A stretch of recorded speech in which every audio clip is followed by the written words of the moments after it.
Hello, everybody. Welcome to the show. I'm Mary Grace. This is the Mary Grace Show, and we are so excited to bring you this live segment of Conspiracy of Truth. This is episode 20 of a show that I do with my friend Dave Hayes, also known as Praying Medic, and that's who's here with me. Hey, Dave, it's good to see you. Hey, Mary, good to be on the show with you. Thanks for having me back. This is one of our favorite times. The audience loves this, and they've been asking, of course, "Hey, are you guys going to do a live before the big day?" And so, yes, here we are. And I think that I've been telling everybody 1:30, and I apologize if you're getting here and you realize you're late. It's Oops. all my fault. But I have to keep the deep state guessing as well. And so, if they were trying anything, they're late. Uh, if you didn't get the email, it's because you're not on my email list, and you can fix that right now by going to marygracemedia.com and scrolling down and just joining the email list. And then next time we have a show, which is actually going to be on election night, you will get notified before I go live. So that's marygracemedia.com. And while you're over there, don't get too distracted, but you can click on the shopping link and check out our America First partners that we feature over there. Really great stuff. And we'll talk more about that in a few minutes. So, let me do the disclaimer. Um, we are not, where do I start? This is not medical advice. Um, this is not, everything that we are talking about today is personal opinion. We do not claim to have whatever it is that the fact checkers get upset about. Um, and we are doing a conversation. It's a conversation. It's not an interview. I do interviews sometimes, and I am not doing an interview with Dave. Dave and I are talking. And so he'll It's talk. also not a debate. It's not a debate. Yeah. He's not the mainstream media, so he's not going to be attacking. Um, and vice versa. And so there will be moments where you may be thinking, hey, I thought she was interviewing him. Why is she talking? It's because it's my channel and because we're having a conversation. And Shut up, I'm talking. if that's not your cup of tea, it's okay. You don't have to be here. Nobody's forcing you. Uh, but if you do want to hear what each of us has to say and how we go back and forth with our ideas, which I think is fun and kind of fantastic, then stick around and subscribe and join the channel and all those things. We would love for you to do it and leave a comment. So that's it. Dave, we are 3 days out from Uh, uh, a 48 hours. oh, 2 days. Sorry, I'm Hey, losing. it's Sunday. I'm We're losing. 48 hours from No, D-Day. we usually do Saturdays. That's my fault, We and usually do Saturdays. I'm a True. little bit sleep deprived. Yeah. No, Okay. it's the top of the roller coaster is a little bit closer than it appears. Oh my gosh. All right. So, Tuesday night, not long from now, we're going to see reports of, tallies coming in. It's a little too early yet, but we are going to see stuff coming in soon. And I will be live streaming that night. I don't think I'm going to start until about 7 or 8. But if things get crazy, we may start earlier. Just stick around, get on the email list, and then you'll know. Or just check the channel, bookmark the channel. And I will tell you that if you're not following my free speech platforms, this is a good time to do that because Lord only knows what's going to be happening over on the tubes or on the Suckabuck channel. We don't know. But we do have Rumble, and that's easy to access. It's right there on my website, marygracemedia.com. You click the button that says listen now, and it takes you right to the page. And speaking of the tubes, we are going to cut those in a few minutes here. So if you're over there listening on YouTube, I suggest you find another place to camp out pretty soon here. Let me get my little notes here. It looks like we don't have any chat. Speaking of Facebook, it looks like it's kind of um, absent today, but that's whatever. Um, if you are on Facebook and you're chatting and I can't see it, I apologize. We'll see if that resets it. So Dave, okay, my phone's ringing. Um, so what do we want to talk about first? Well, let's talk about like some let's ease I, people in. I want to talk about Kaiser Soze for a minute. What? I'm kidding. Okay. Oh my god. Well, let's not talk about ham radio because we'll lose everybody. But We're not talking about ham radio. let's talk about your book. You have a book coming out, and I was hoping that we would premiere it today, but you're still in the editing stages. So Yep. let's talk about that. And I'll show some of your other books so people can check those out, and then they'll have you bookmarked for when your book comes out. And then maybe we'll get you Okay. on here to premiere it. Okay. Okay. Tell us. So the book is the fourth volume of the Q Chronicles.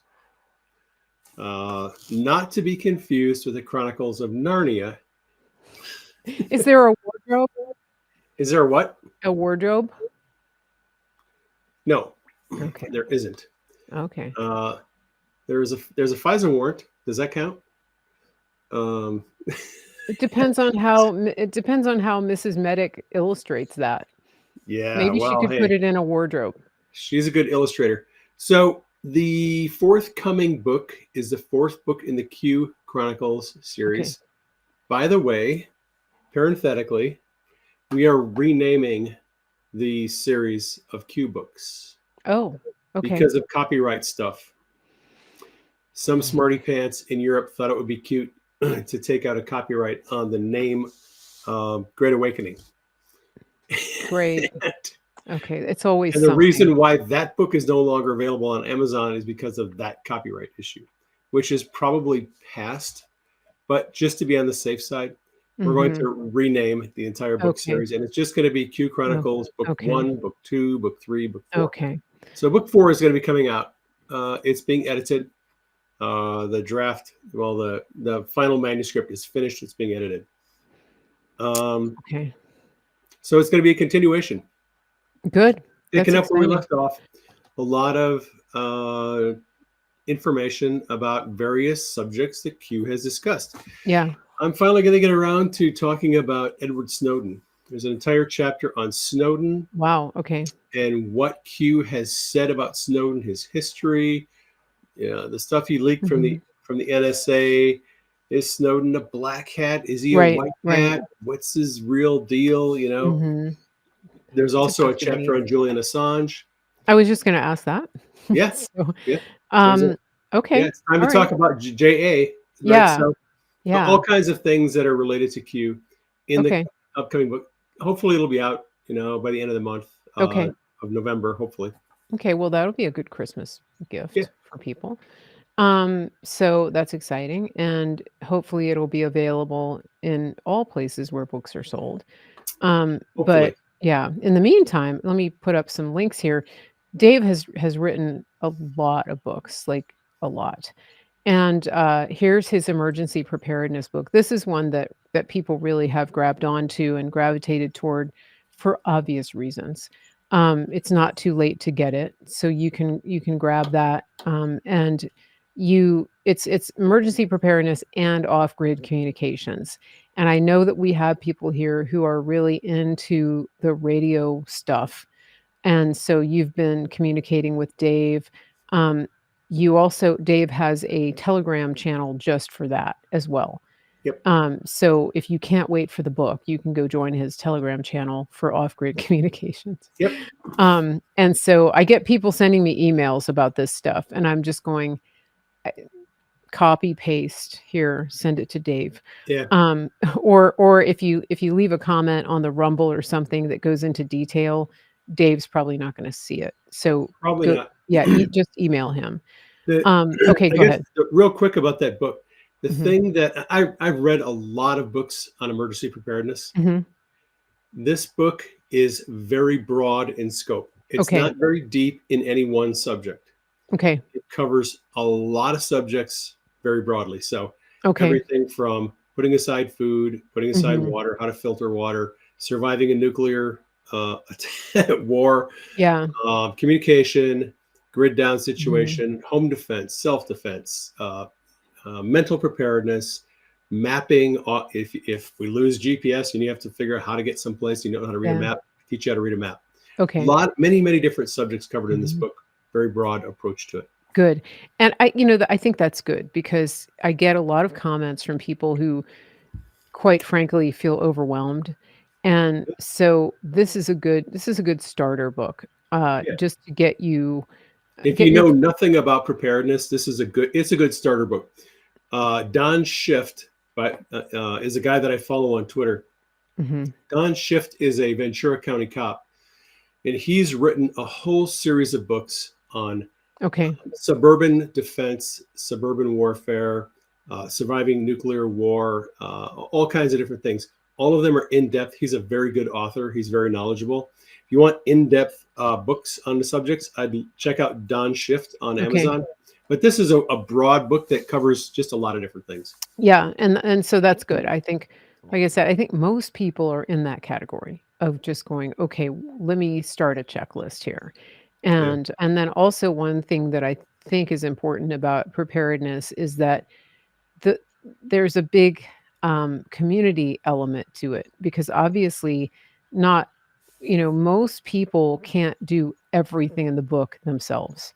Right. They don't have the resources, they don't have the propensity, they don't have the aptitude, whatever it is, maybe even not the space. And so, for example, I don't have a ham radio, but I know people who do.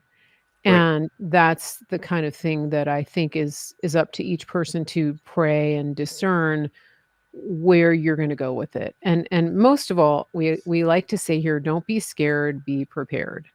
And this is a good step toward doing that. And don't feel like it's too late if you haven't. I mean, I was talking to my niece, she's 20, she'll be 24 this month, and she lives in Boone, North Carolina, and she's in school.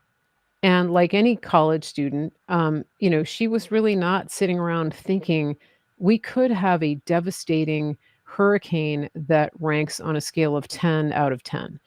And so I need to be prepared for having a hurricane in the mountains, that might wash my house away. Like, you're not thinking that when you're 23 years old and you're, trying to graduate.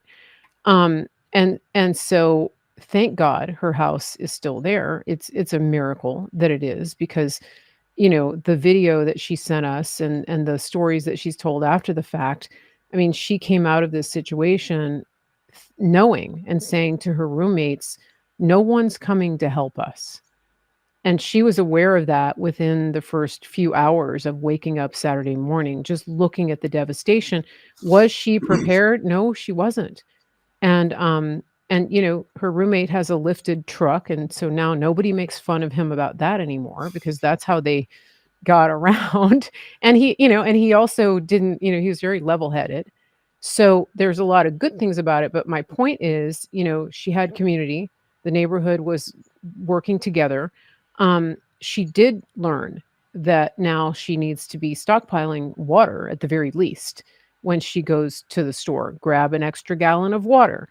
But my point in that is, there is there's never a perfect level of preparedness. And in fact, you might get caught unprepared, but it may be too late to start, but let's just pray that it isn't.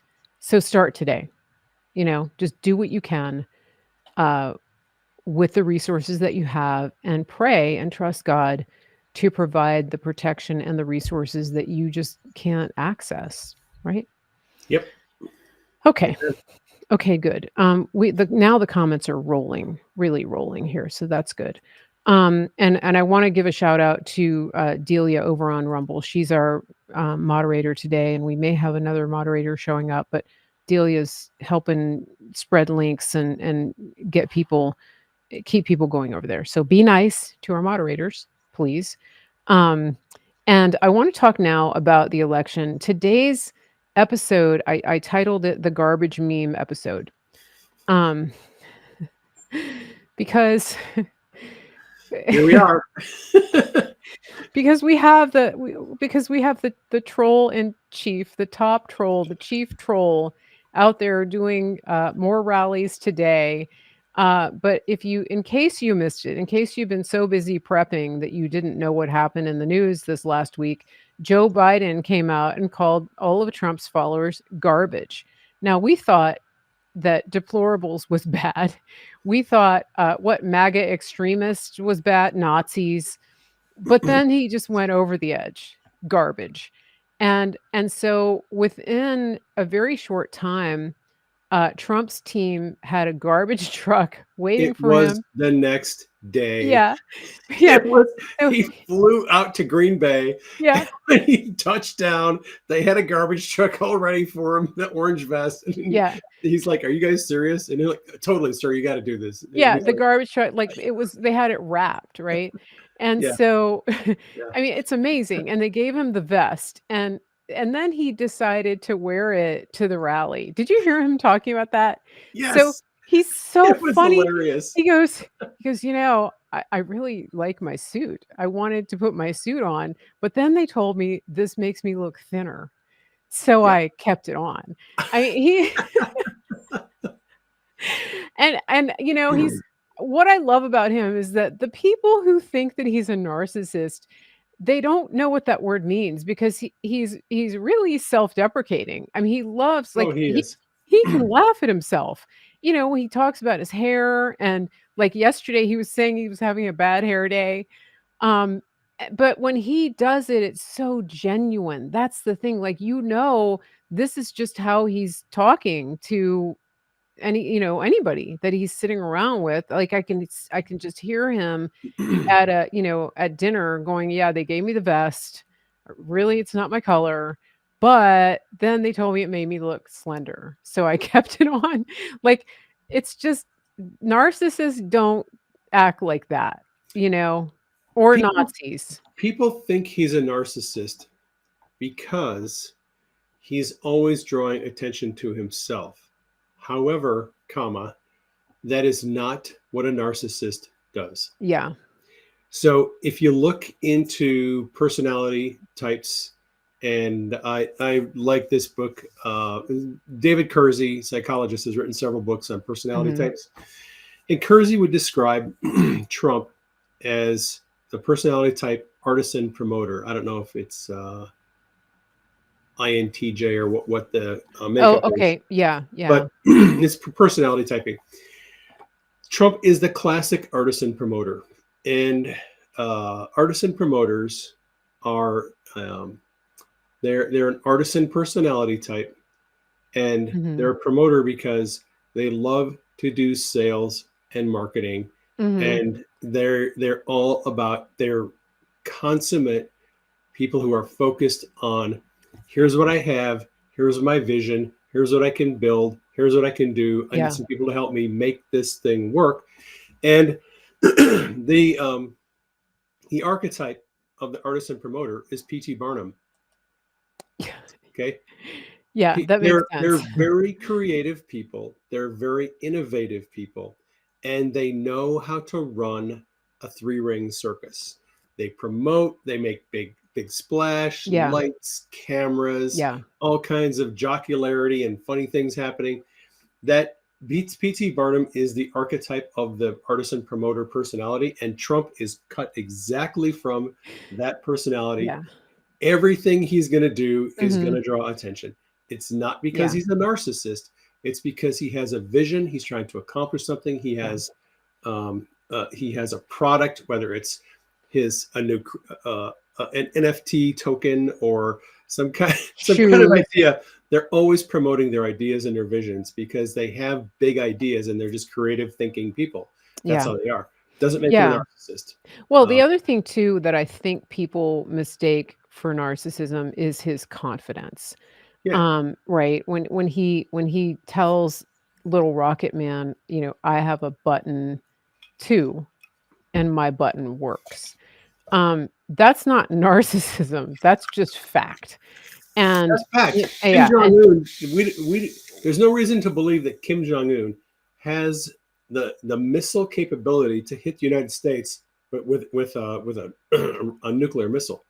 Yeah. Might hit Alaska, can't hit the United States. Trump knows that. So Mhm. Trump's like in your face, like, well, you know what? My missiles actually work and yours don't. So go ahead, press your button. Right, right, We'll right, see. I a mean, you and know, the reason I think they don't like that, another term they use is bully. And Dr. Phil did such a great job of explaining why Trump is not a bully. I right. thought that was so good. You have to have a uneven playing field. The people that Trump is hitting back absolutely are not at a disadvantage. I mean, maybe intellectually they are, um but, in terms Yeah, of resources, they're 100. I mean, the media, he's not being a bully. They're not at a disadvantage.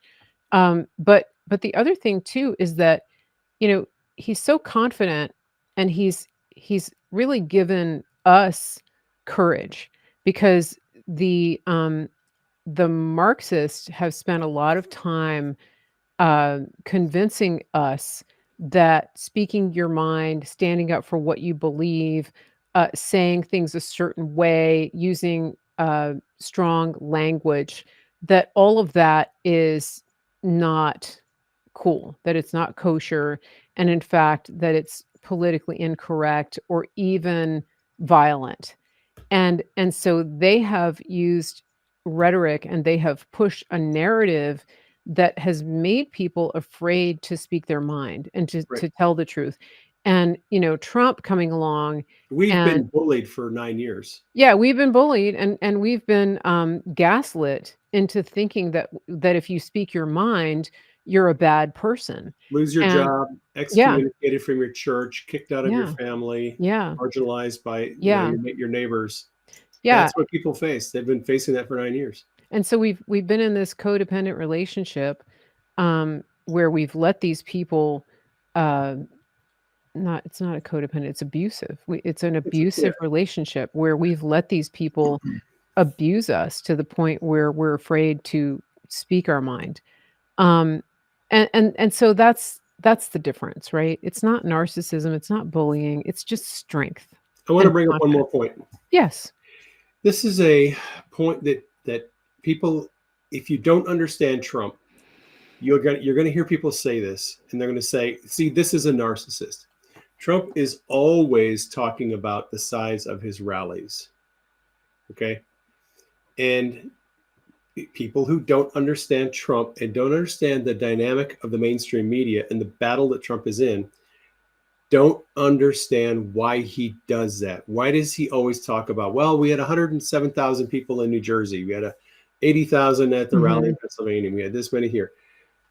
It's because the mainstream media, the talking heads, the politicians have been trying for the first 4 years Trump was in office. They tried to convince us and the world that Trump was an unpopular president. When they would take Yeah. photos of the rallies, they would take photos right when people were starting to show up, when the Mhm. stands were half empty, and say, see, the stands are half empty, Trump's not very Yeah. popular, Yeah. right? And that was one of their narratives. They pushed and pushed and pushed. They tried to convince and gaslight us and the world into believing that Trump was unpopular, Mhm. right? The Yeah. reason why Trump talks about the crowd size is not because he has a big ego, not because he's a narcissist. It's because he wants people to know this is not an unpopular movement. Right. Right. He's trying to create a counter narrative Mhm. to the Mhm. gaslighting that the politicians and the mainstream media have been pushing for 9 years.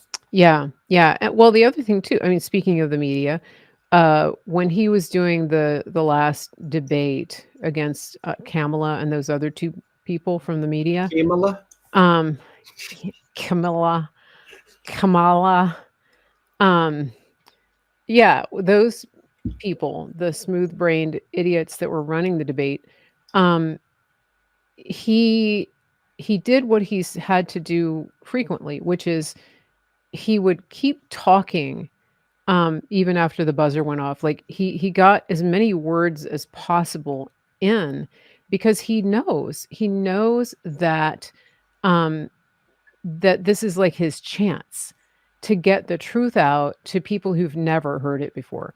Right. There are people tuning in to the networks that aren't on X, that aren't on Rumble, that have believed everything that they've been fed by these liars, and all of a sudden, Trump has a chance to get words out that many people have never ever heard, and so he's taking his chances on somebody, grabbing a thread there and going, "Wait, what did he just say? He Yep. said what? What? They told me this." And he knows, like, he understands odds. He understands the odds that there's going to be people who will be swayed by his word. I've seen a number of people on X comment that they finally heard the entire conversation where Trump was talking about the very fine people at Charlotte, and they're like, "Oh my gosh, they totally lied to me." Like, I actually thought Trump was praising Nazis when he said, very fine people on both sides. When they heard the entire clip, all 4 or 5 minutes, they're like, "That's not at all what he said," and they've been lying to me for 9 years. Yeah. And people are finally getting red pilled by hearing what is actually going on, what Trump actually said, not the little clipped down fake news version of stuff. So they did that. Very interesting to see people coming around. They did that with the thing about the disabled person. If anybody still thinks that he was mocking a disabled reporter, no. Right. It was just a typical mannerism that Trump does when he's dealing with stupid people.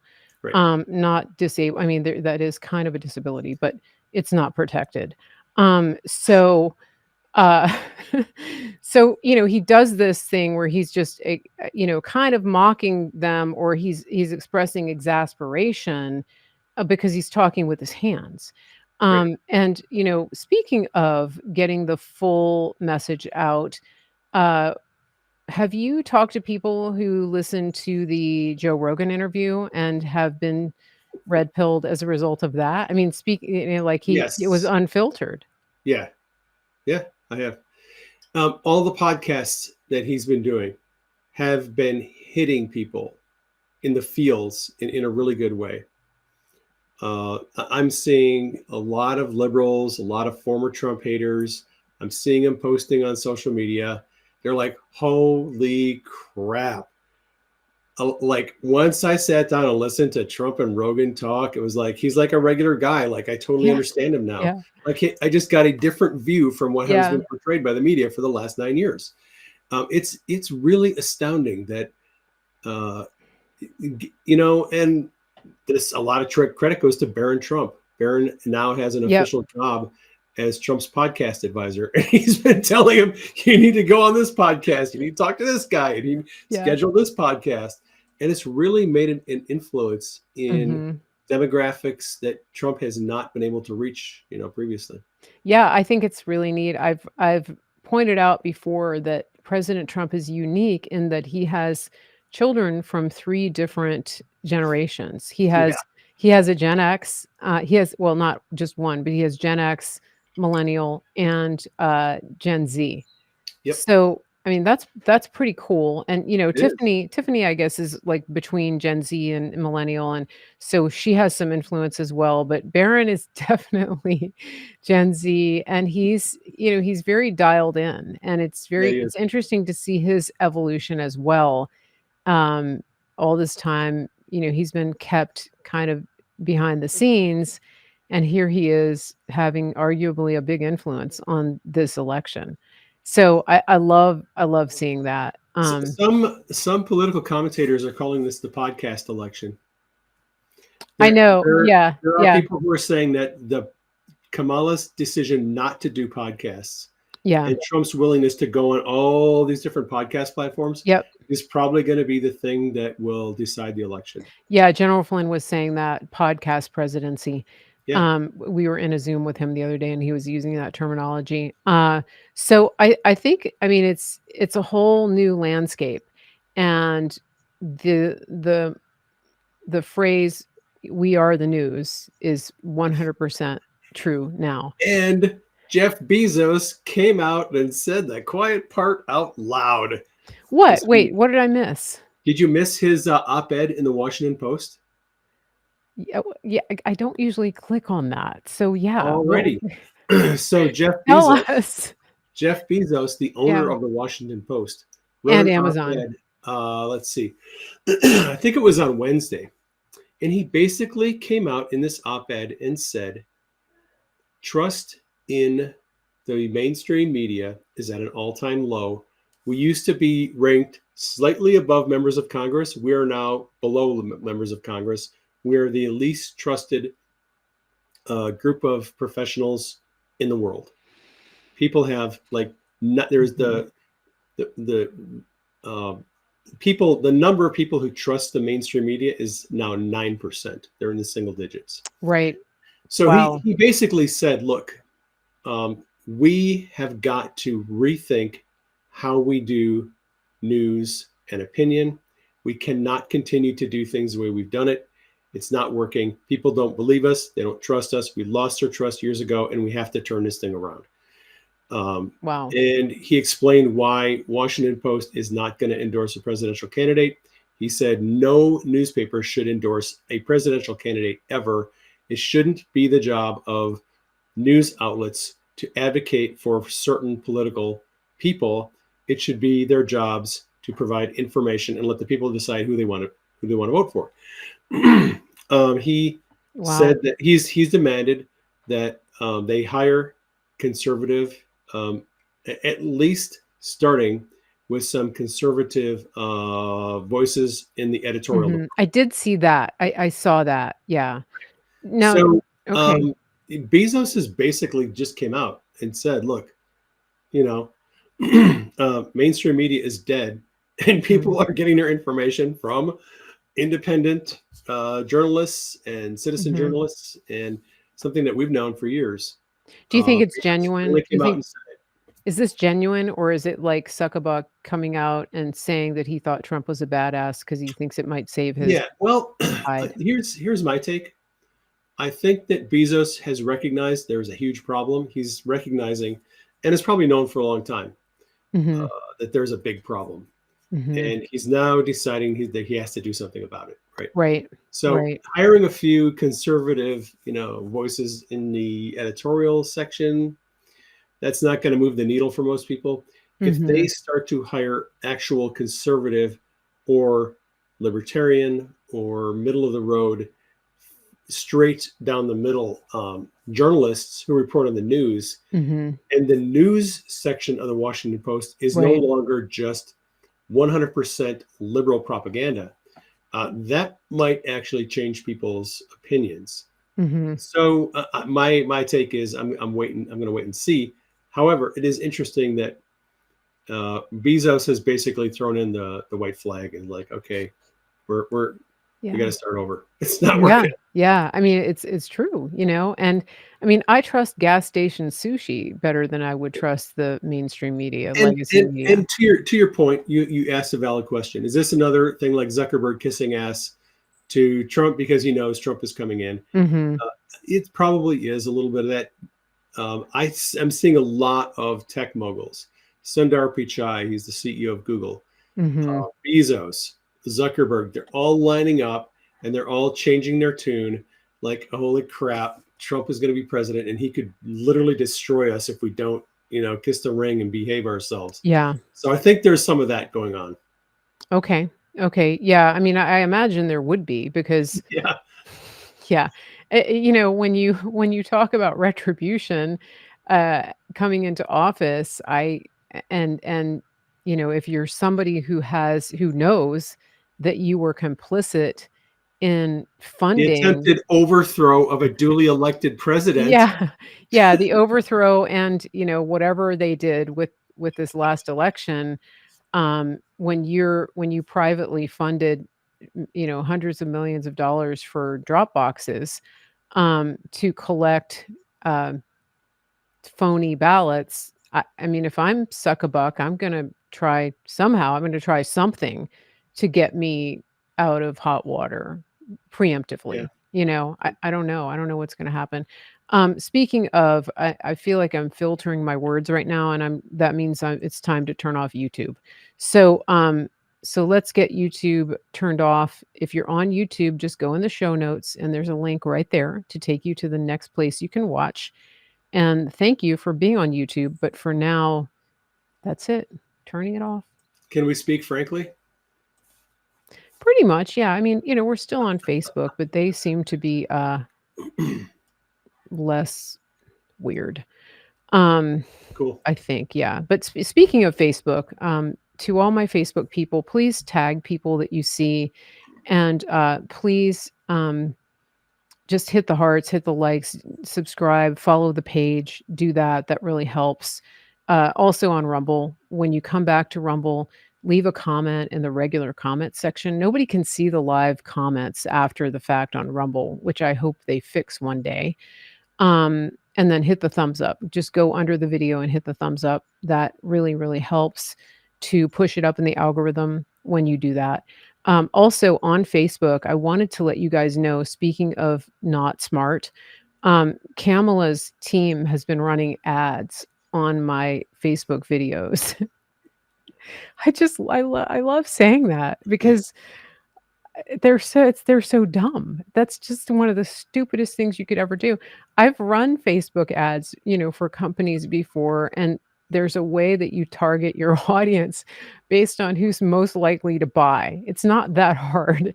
And so the fact that she has somebody choosing audiences and targeting my people as potential, Kamala voters, it just gives me great joy to tell you this, because it's a transfer. It's a wealth transfer from the wicked to the righteous, and so if you come across a video where you see them playing an ad, I can't even say it without laughing because it's so crazy.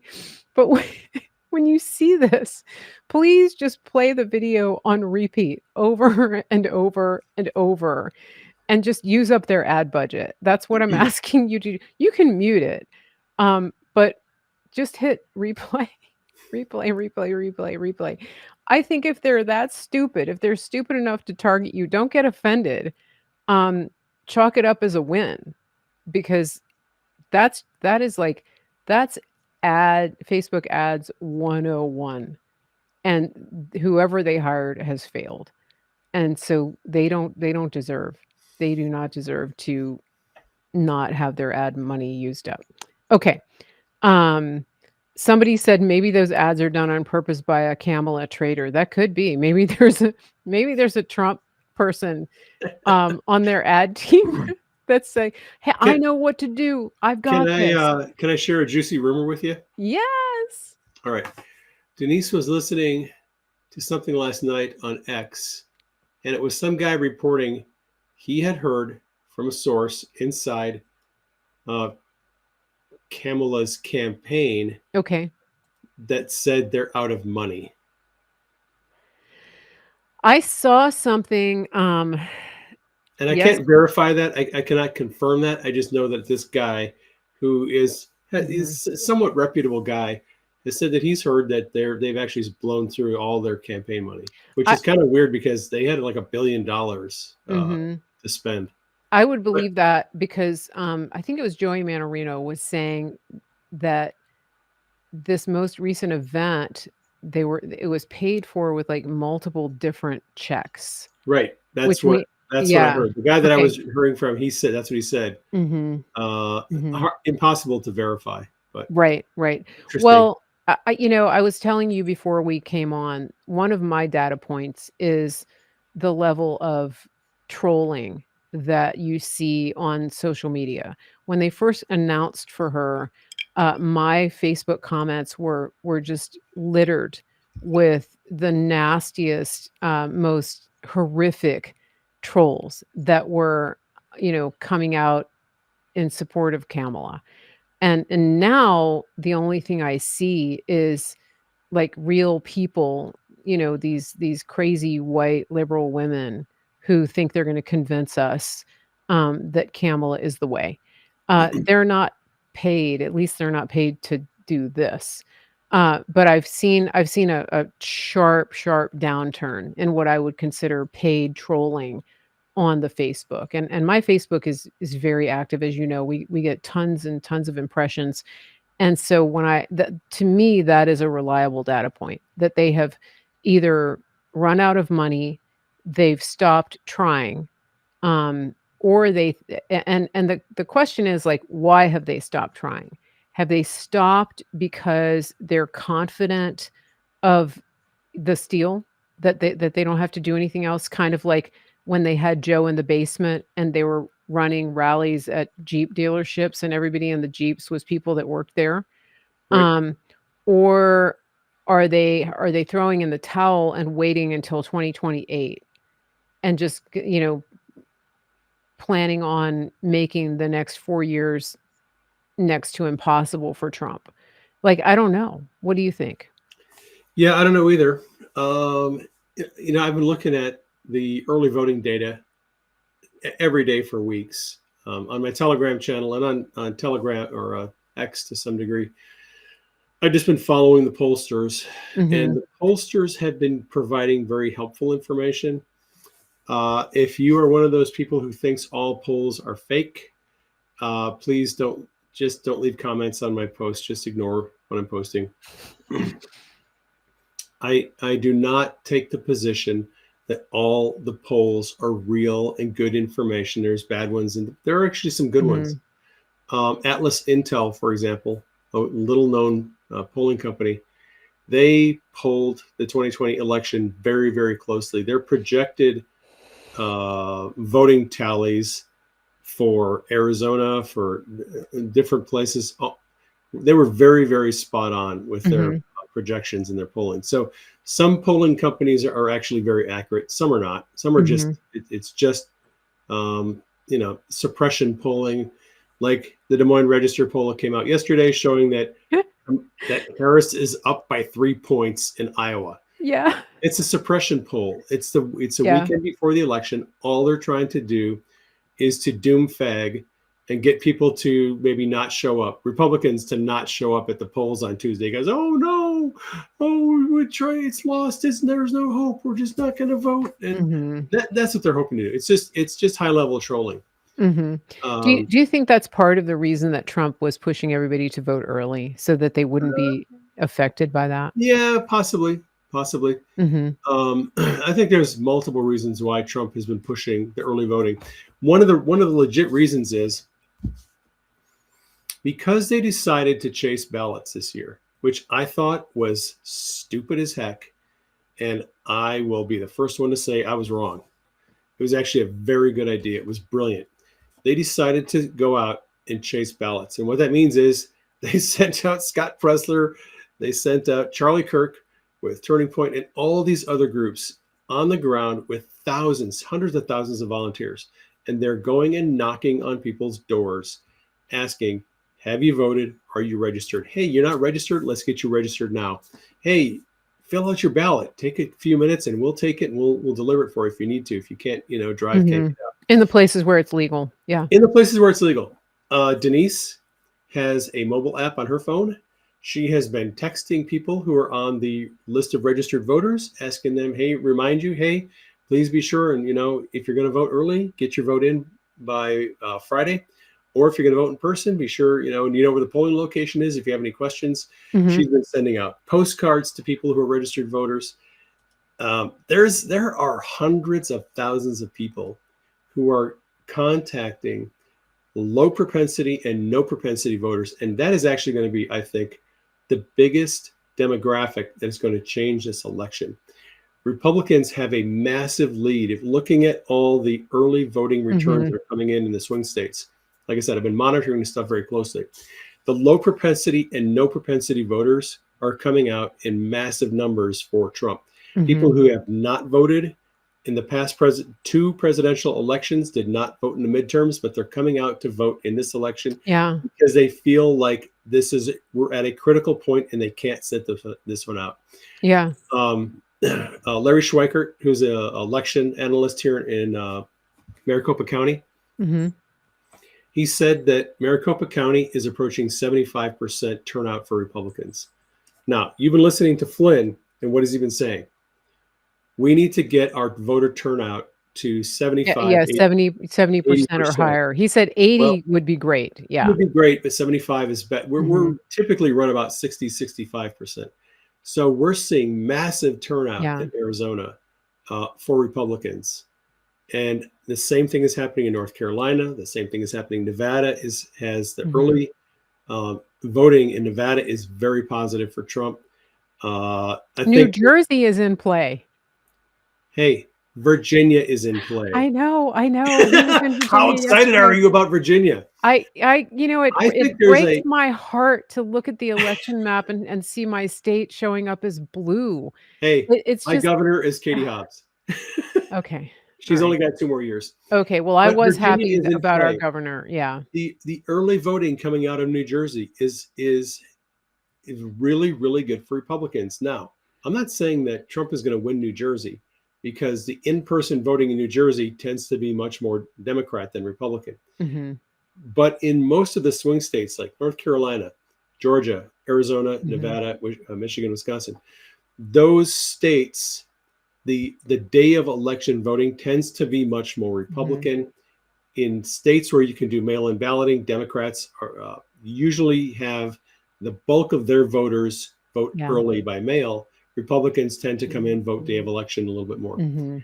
Mhm. What we're seeing this year in a lot of these swing states, where there are party identification, they don't do that in Mhm. Wisconsin, but Okay. Do you Arizona, Nevada, North Carolina, Mhm. um, they have registered voters by party, and you can tell as the ballot comes in, which party the person is. Okay. The data that's coming in with early voting shows that Trump is doing really, really well in the swing states. Mhm. Mhm. Um, Which is and amazing. and Yeah. New Hampshire, I think, is in play. And Virginia is definitely in play, Yeah. thanks to Glenn Youngkin. Glenn Youngkin cleaned Yep. up a lot of the junk that was happening in Virginia. I think Virginia has a decent chance to go for Trump. Yeah. Uh, Yeah, I mean, he got those illegals off the voter rolls. I mean, that's not the whole answer, but it's a big one.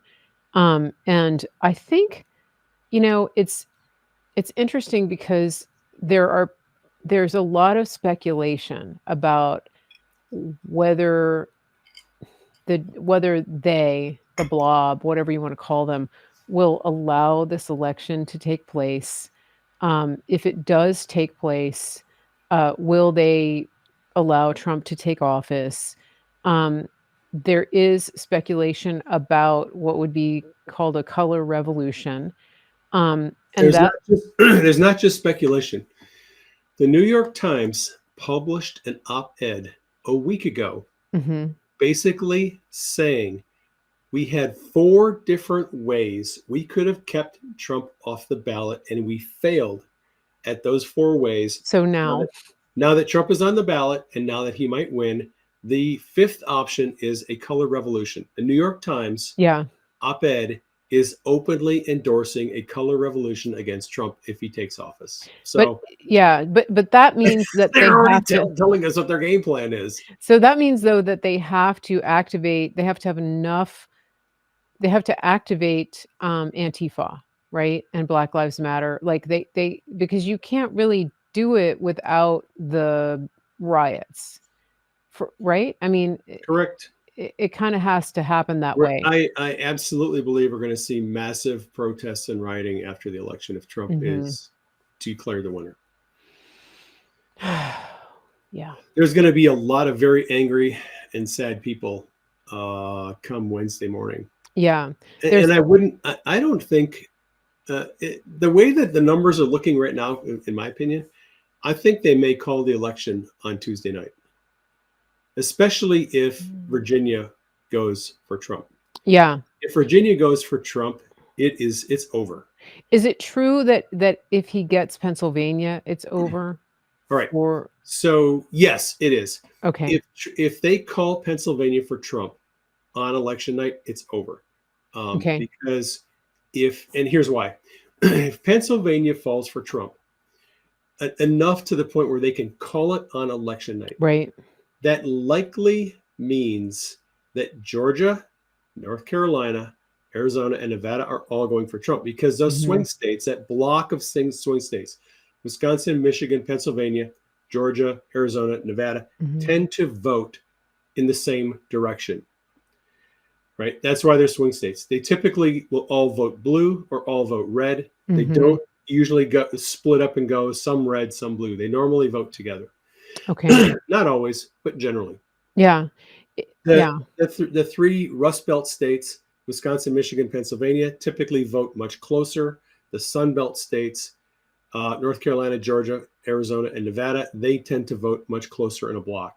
That southern block, the Sun Belt, is strongly moving Trump. Registered voters in Wisconsin, in Arizona, here where I live, for example, we now have a electorate in Arizona that is R plus 6.5, and that's up from R plus 3. So we added 350,000 Republican voters to our voter rolls since the last election. Nevada has also massively increased Republican registrations. So is Georgia. So is North Carolina. So has Virginia. Well, and also Pennsylvania. I mean, Scott Presler moved up there.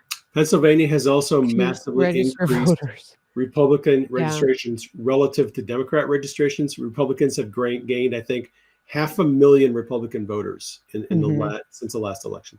So the electorate is moving in the direction of the Republican Party. And so here's, if they call the election, if they call Pennsylvania for Trump on election night, it's practically speaking, it's going to be over, because that will probably indicate Georgia, North Carolina, Arizona, Nevada are all going to go Trump. And it strongly suggests that Michigan and Wisconsin will also go Trump. Here's what I would look for. I think that Michigan and Wisconsin are going to be very close. And because there's likely to be election shenanigans in Wisconsin, Michigan, Pennsylvania, and Georgia, I wouldn't count on them calling any of those states on the night of the election. However, if they call Virginia for Trump, okay, they call Virginia for Trump, it's over. And here's why.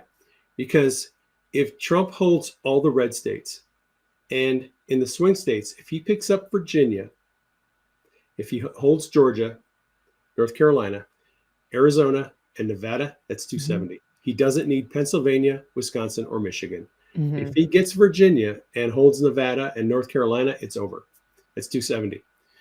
So they could do their shenanigans in the Rust Belt in Wisconsin, Michigan, Pennsylvania. And if Trump can flip Virginia, hold North Carolina, Georgia, Arizona, and Nevada, it's over. It's 270. There's been some speculation about. Go ahead. Well, about why people have been kind of questioning, okay, why is he putting resources into Virginia, et cetera. And I saw a comment that I think was interesting. Somebody said, well, it's because he knows that the other side, hasn't actually manufactured ballots to steal it in those states. And so he feels like he's close enough that if he gets over the edge, they don't have a backup plan in place to steal it in those specific states. Because, remember last time in 2020, it was only 5 counties and, thousands of votes that they infused, or ballots that they infused into the count to rig it. It wasn't a major difference in the count. And it wasn't even whole states. It was literally 5 counties. Yeah. Well, that's it. I mean, it's Milwaukee County. It's let's see, Gwinnett. Was it Gwinnett or Fulton? No, Wayne County which is Detroit, Michigan. Georgia. Pennsylvania, Fulton County, Georgia, Maricopa County, Arizona. They only needed 5 counties to flip the entire election. So, and I want to correct something I just said. Okay. If Trump wins Virginia, holds Georgia and Nevada and North Carolina, he doesn't need Arizona or Pennsylvania, Wisconsin, or Michigan. Those 4 swing states, Arizona, Pennsylvania, Michigan, and Wisconsin, he doesn't need any of them if he flips Virginia and holds North Carolina, Georgia, and Nevada. That gives him exactly 270, and he could win the Electoral College. It would suck to have Trump lose those states and the Republican Senate candidates and House candidates lose those states too. But if they're going to cheat, if cheating becomes a huge problem, the best way for Trump to get in is to flip Virginia. If he can flip Virginia and hold Nevada, Georgia, and North Carolina, he's got 270. I don't know that that's a realistic scenario, but that's what I'm going to be looking for. Right. Yeah. Last time they called Virginia for Biden, it was like 8 p.m. It was crazy. Yeah. Just like they did in Arizona with Brett Baier. That was insane. Yeah, so well, the Virginia electorate has moved Republican a lot in the last 3 or 4 years. The 2021 election for Youngkin and then the 2022 midterm have both shifted the electorate to the right. Yeah. So I'm going to be very interested to see what happens in Virginia. I am too. I mean, we've been working hard to get the vote out here. And I mean, unfortunately, my county and the city that is the county where the county seat is are just ridiculously, stupidly blue, right? You see people walking around in masks and, I hate to say it, but so many people from up north have moved here. And so they ruined the Northeast, and then they came here and decided that this was the perfect spot to ruin. It's very sad, having grown up here. It's disgusting. But the surrounding counties, I mean, all you have to do is drive 10 minutes, and you're in Trump country. Right. And so it's just this sea of ridiculousness surrounded by Trump country. And that's how Northern Virginia is too. You have all of these federal employees who hopefully won't be around much longer. They're going to have to go find a different grift. You're fired. Right? Get out of here. I mean, imagine. So yeah, I mean, Elon Musk is now talking to Ron Paul. Ron freaking Paul. Yeah. All right. Let's come back to that in just a minute. Right. So I want to take a quick break, and then we'll come back. I also want to talk about Kamala in church, just so we can have a few laughs. What an idiot. Okay. So let me tell everybody quickly about the way that this channel runs. If you've been following podcasts, you know that we don't have big corporate sponsors. What we do have we have companies that partner with us, and when you buy from them, we get a commission. If you go to my website, marygracemedia.com, you're going to find a number of affiliate partners over there that we partner with. And I'm going to show you a couple of commercials, but they're not all, I don't have commercials for all of them. I want to remind you that we have a wellness store. This is where you get Cardio Miracle. This is where you get pretty much any supplement that you are already buying. If you're buying it from online delivery, you can go to my wellness store, look it up, and see if it's there. You can do a subscription just like you're doing on the other online stores. But when you do this, we get a commission here at Mary Grace Media. I order my supplements from there. I order from my own store. And you can do that too. The other thing that we have too is, of course, we're partnered with MyPillow, mypillow.com, promo code Mary Grace. There's really not much to say there. I mean, you've got Mike Lindell, who is an America First patriot who's been canceled by every big box store. Go there, mypillow.com, just in time for Christmas. They have more than just pillows, by the way. And also, Mike Lindell donated, I think, 14,000 pillows to the relief effort for Hurricane Helene. Because people may not realize this, but there are people who lost literally everything. Like when the house floated away, everything that was in the house went with it. And so Mike Lindell is one of our heroes in the recovery of this. So go there, please, and support him. MyPillow.com, promo code Mary Grace. Then we've got our American-grown freeze-dried beef. This is our American ranchers that are freeze-drying the beef. It's not jerky. Here's what it looks like. It's right there in the pack. This is a pound of beef. When you reconstitute this, it's just like the beef that you would open in the package from the store, except it hasn't been injected with anything. It doesn't have the hormones and all that junk. It's just pure grass-fed American beef, and you can make your tacos, your burgers, your spaghetti, whatever you want with this. It also stores in the cabinet. So if you're prepping, get on the subscription, buy it every month, and then it'll just come to your door and you rotate it and keep it for like 25 years if you're around that long. Um, and then we've also got our friends over at Synapse. This is our functional medicine doctor that's helping you to get yourself in tip-top shape so that you can be around to fight this battle much longer.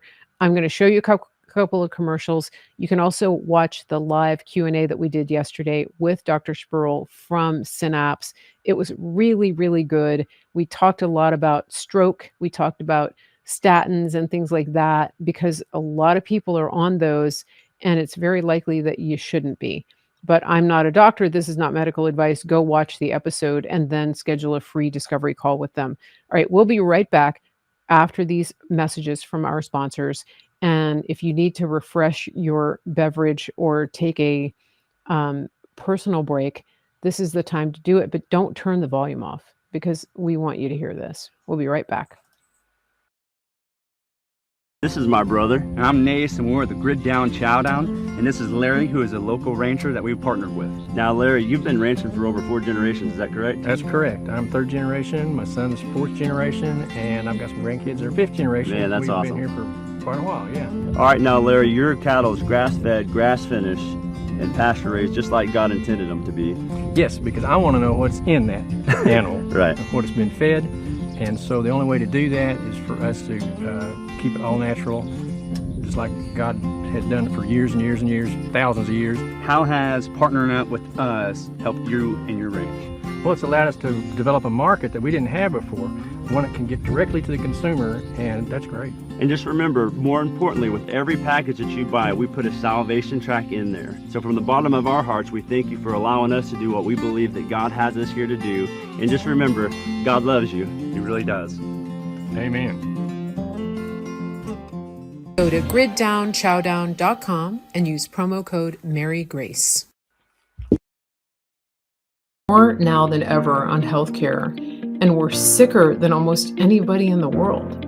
We've put our trust in a system that's completely let us down. Dr. Troy Sproul and the team at Synapse Center for Health and Healing have changed all that. They are a functional medicine clinic, and they get to the root cause of what's made you sick in the first place. Once they do that, they give you solutions to help you get out of that. This is the way that medicine was meant to be practiced, and this is what they're doing.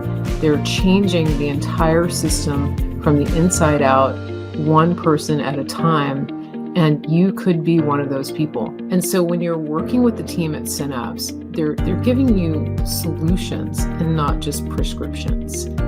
That's a game changer for me. When you set up a free discovery call with Synapse, you're starting on a journey of healing.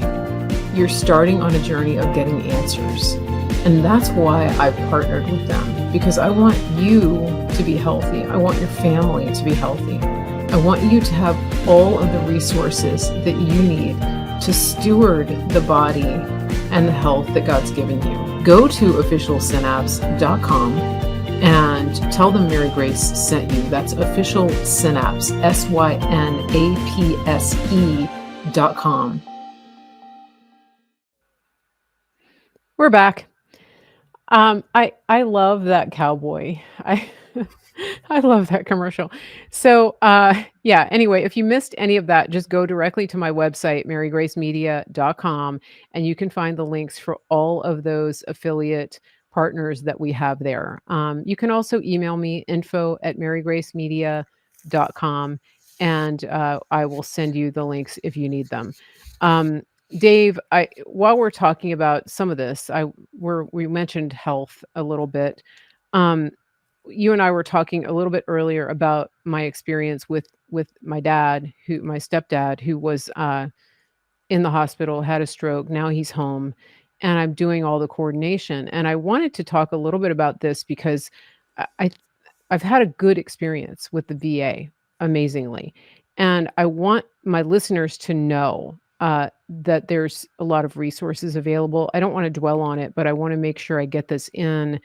because we've heard so many horror stories about people's experience with the VA. Now, my dad hasn't been in a VA hospital, and we're in Virginia. It may be different where you are, but I got him in the system with his disability and with what was called an elder care assessment.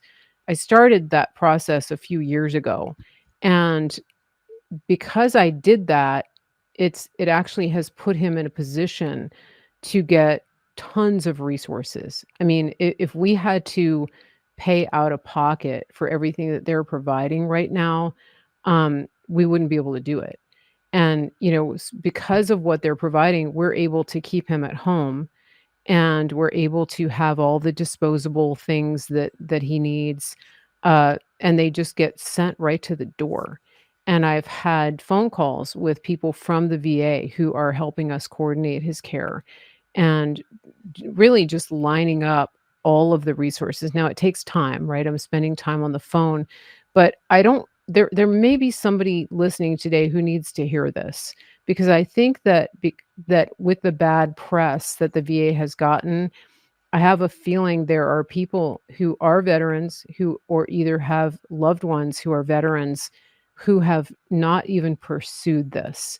And I wanted to encourage you to do that. If you have if you can, if you think that your veteran may qualify to get, I guess, in the system, right? There's a series of steps to take.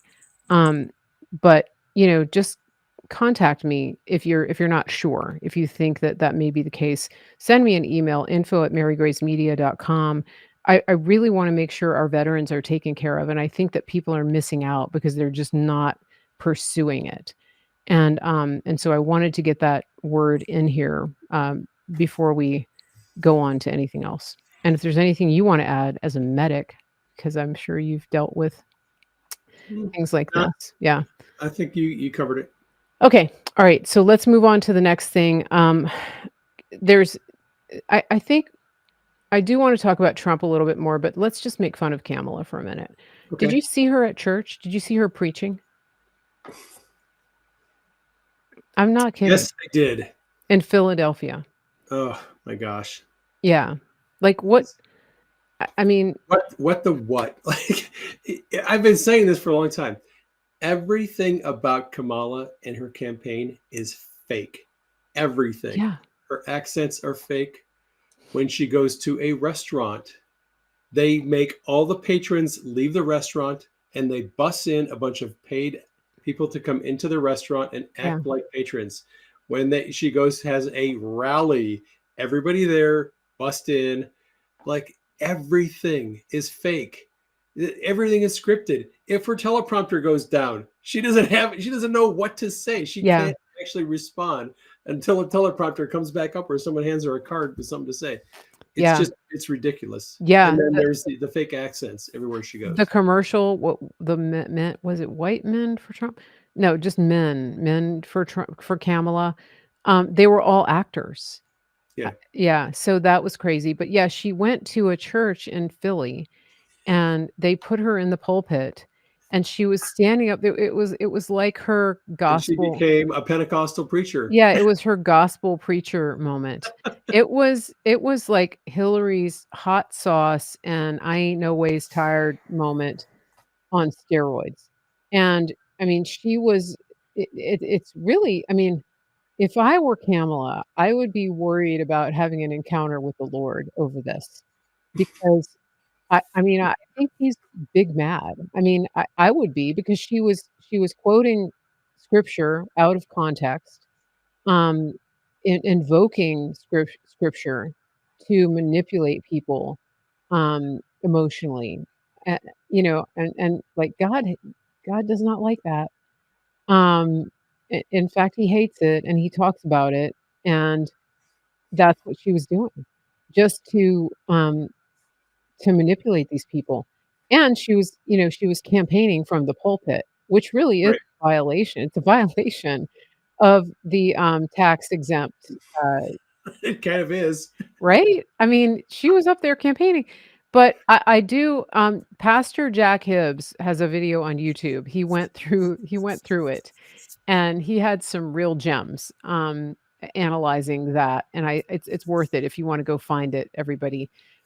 He didn't hold back in his analysis of what she was doing. But the point is that there is no there's no authenticity, and there's no policy. There's nothing real about what Kamala stands for. It's like fakety fake. It's like she's like the press on nails of candidates. She even said this week that if she's elected president, she will start deporting illegal immigrants. What? For real. She was at some little event. Oh my and she God. said if she's elected, she'll start deporting immigrants. She doesn't have an original thought in that head of hers. When mean- they put up her campaign website, there was not one policy on it for like a week or two. Yeah. And then they just started copying and pasting Trump's policies and put them onto her website. I mean, It's ridiculous. you'd almost think that Trump's people were running her campaign. It could be the biggest troll job ever. I mean, because the pastor that I mentioned was Jack Hibbs. Okay. That's, now that I think of it, right? I mean, Yeah. what do you call that? A Judas goat that she's got? There's But she's not a Judas goat. No, that there's a Judas goat in her campaign. Oh, in the campaign. Yeah, telling her, hey, here's a good idea. Go to a black church and pretend to be black and and do a a campaign speech from the pulpit. Yeah, hey, here's a good idea. Let's go on your X account after the, let's see, what is the Memorial Day? 9/11 at the cemetery at Arlington. Oh yeah. And let's create a big deal about how fake Trump is honoring these people That's who right. hate him. And that'll be really smart. Let's do that. That woman has had so many unforced errors in her campaign. It's ridiculous. Yeah. You almost start to think, is there a Trump infiltrator in the campaign who's giving them all these bad ideas? Well, I mean, Trump said, like, he did say, I hope it's Kamala. Because he did say that. yeah, because he knows, like, she's so stupid. And then when he was on Joe Rogan, and he was talking about Kamala being invited to do the podcast with Joe Rogan, he was just, I think he was really hoping that she would take advantage of it, because he said she couldn't do this. She couldn't last. And I obviously the reason she didn't do it is because the very reason that Trump stated, which is that she would fall on the floor and she wouldn't last an hour, much less 3 hours, especially unscripted. I mean, it was obvious that Joe Rogan had free reign to talk to Trump about whatever he wanted to. And he did. Right. With Kamala, so they put her in a studio with friendly network types. They give her a teleprompter. Yeah. They feed her the questions. Nothing controversial. The campaign basically probably writes the questions and hands them to the network and says, here's the questions you're going to ask. And they do a 45-minute interview and they air 13 minutes of it. Yeah. What does that tell you about Kamala's ability to think extemporaneously, to speak intelligently? I mean, it's a dumpster fire. She's a hot mess. She is a hot mess. Well, and also, I mean, is it not obvious that there's substance use going on there? I mean, Nancy, is she on blow? What is she Nancy on? are a pair to draw to, that's for sure. I think it's a combination. I think she starts with blow before she goes on stage, but then I think she pounds a bunch of vodka or something right before she goes on stage. Maybe she gets super high and then pounds a bunch of vodka to level it off. I don't know. I hope there's a whistleblower inside the campaign. That would be good. Yeah, That'd be good. yeah. I mean, I think there's a good I think we have a good idea now of whose coke was found in the White House. Although, you know what? There's so many possibilities that it could have been hers, it could have been Hunter's, it could have been Joe's, it could have Maybe been they share it. yeah, Jill's. I mean, obviously, they had it in a meeting and somebody left their bag on the ground on the way out of the meeting. Um, so I think I want to talk about some of Trump's endorsements because one of the things that has been very interesting in this election is the endorsements that not just the endorsements that people would expect, but the things that have come out of left field Yep. um, that really show me um, like you're saying, this is this is big. Like almost, I don't want to say too big to rig, but there's some crazy things that have happened in the last couple of weeks. There are some crazy things that have happened. The We imam. had a massive story about the state of New York euthanizing a squirrel and a raccoon for no reason at all, and it became like the biggest thing in the news cycle for 24 hours. Yeah, that happened since Friday, right? Yeah, Yeah, but the endorsements are very interesting. yeah. Tulsi Gabbard, Elon reaches out to Ron Paul. Elon himself comes on board because he realizes if Kamala Mhm. Harris gets in, all of his companies are probably toast, and there's not going to be free speech anymore. Mhm. I mean, Elon clearly, after going through all the lawfare he went through with X and all the other, the the attempts to censor, and you got to just know, once he realized how evil these people are, he was like, man, we're not going to survive if these people are allowed to remain in power. Like, Trump is going after them. I got to get on board with Trump, and we got to help him out. Yeah, It's yeah. been very interesting to see people who, because Trump and Elon kind of jousted over the last 2 or 3 years. Trump has said some not so nice things about Elon, actually, at some Mhm. of the Mhm. rallies. I heard them. Yeah. And it's very cool to see them coming together and working together. Elon has these big freaking ideas about the Department of Government Efficiency. He's been Mhm. talking a lot about Doge. that. Doge. It's just exciting as heck to think what those guys can do if Yeah. they get into the White House. Yeah, yeah, and then we've got RFK Jr., and Nicole Shanahan, Who would Make have seen America that coming? Healthy. I mean, it's yeah, no wonder these people are losing their minds. And then Yeah, on last week you had the imams up in yeah, Michigan who yep. came out, the Muslim leaders. And in They're Minnesota, there's a whole bunch of imams, oh, and in Minnesota as well? in Minnesota, yes, there's a Is that whole from group the of them that came out of Somali Minnesota. community? Yeah, it's a little bit of everything. There's Okay. some Somalis, Wow. there's some Asians of different races, different Mhm. religious beliefs, but they all came together and they did a little press conference up Yeah. in I think Twin Cities, and Yeah. endorsed Trump and said, "Look, we want peace. We cannot have these forever wars Yeah. continuing. It's hurting Yeah. our people. We have to end this." And Trump is the only one interested in doing that. So Mhm. yeah, he's getting crazy endorsements. Yeah, and the other thing too is that we're seeing people who are much more bold, and who have really taken their cues from Trump. I don't know if you saw this Chinese lady, Lily Tang, I think it is, She who's follows me on X. oh I my gosh, got on X this morning, and because I watched her video this morning with Denise. I'm like, hey, did you see this? I And we're want to playing get her her on the video, and show. Denise is just laughing. She thinks the lady is just hilarious, and I do too. And then I saw her on my on the Yeah. sidebar on X. I'm like, oh crap, she's following me. Like, I better follow her. Well, So I she's followed running. her. Yeah. Well, I hope she follows me. I want to get her on the show. She's running against Jake Sullivan's wife. And Yes, this is up in is it New yes. Hampshire? New Hampshire. And yeah, and she was in this debate. I posted it on my Facebook, by the And way, she guys. just took I that mean, woman down. it was scorched earth. I mean, she just it was straight fire, you guys. Yeah. I mean, I've in broken English. And I mean, pray for her because, she's up against the machine, but she comes from communist China and she understands what's at stake here and she's not afraid.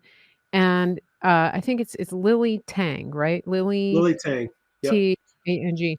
Yeah, Yep. amazing. Look on X. I mean, and the debate clip went viral on X, which is good. I just hope that the people turn out to vote for her, because some people don't vote down ballot, and this is a reminder that if you haven't voted yet, please take the time to look at who your candidates are for the Senate and the House. It's extremely important. And the local level candidates who are running for things like supervisor, judge, and things like that, those are the ways that people like Soros get themselves into the system, and they groom those people for higher office later on. So don't dismiss those so-called insignificant lower level seats that are being filled in your county or city or township or wherever you are. If you're not sure who you should vote for in your particular district, go to your state GOP website. They'll probably have recommendations for Republicans in your state as far as all the different offices, all the ballot initiatives. Here in Arizona, we have a 4-page freaking ballot with all of the initiatives and the judges and everything. And it'll take you a little bit of time to go through and figure out who the right people are to vote for and all the ballot initiatives. But it's definitely worth your time.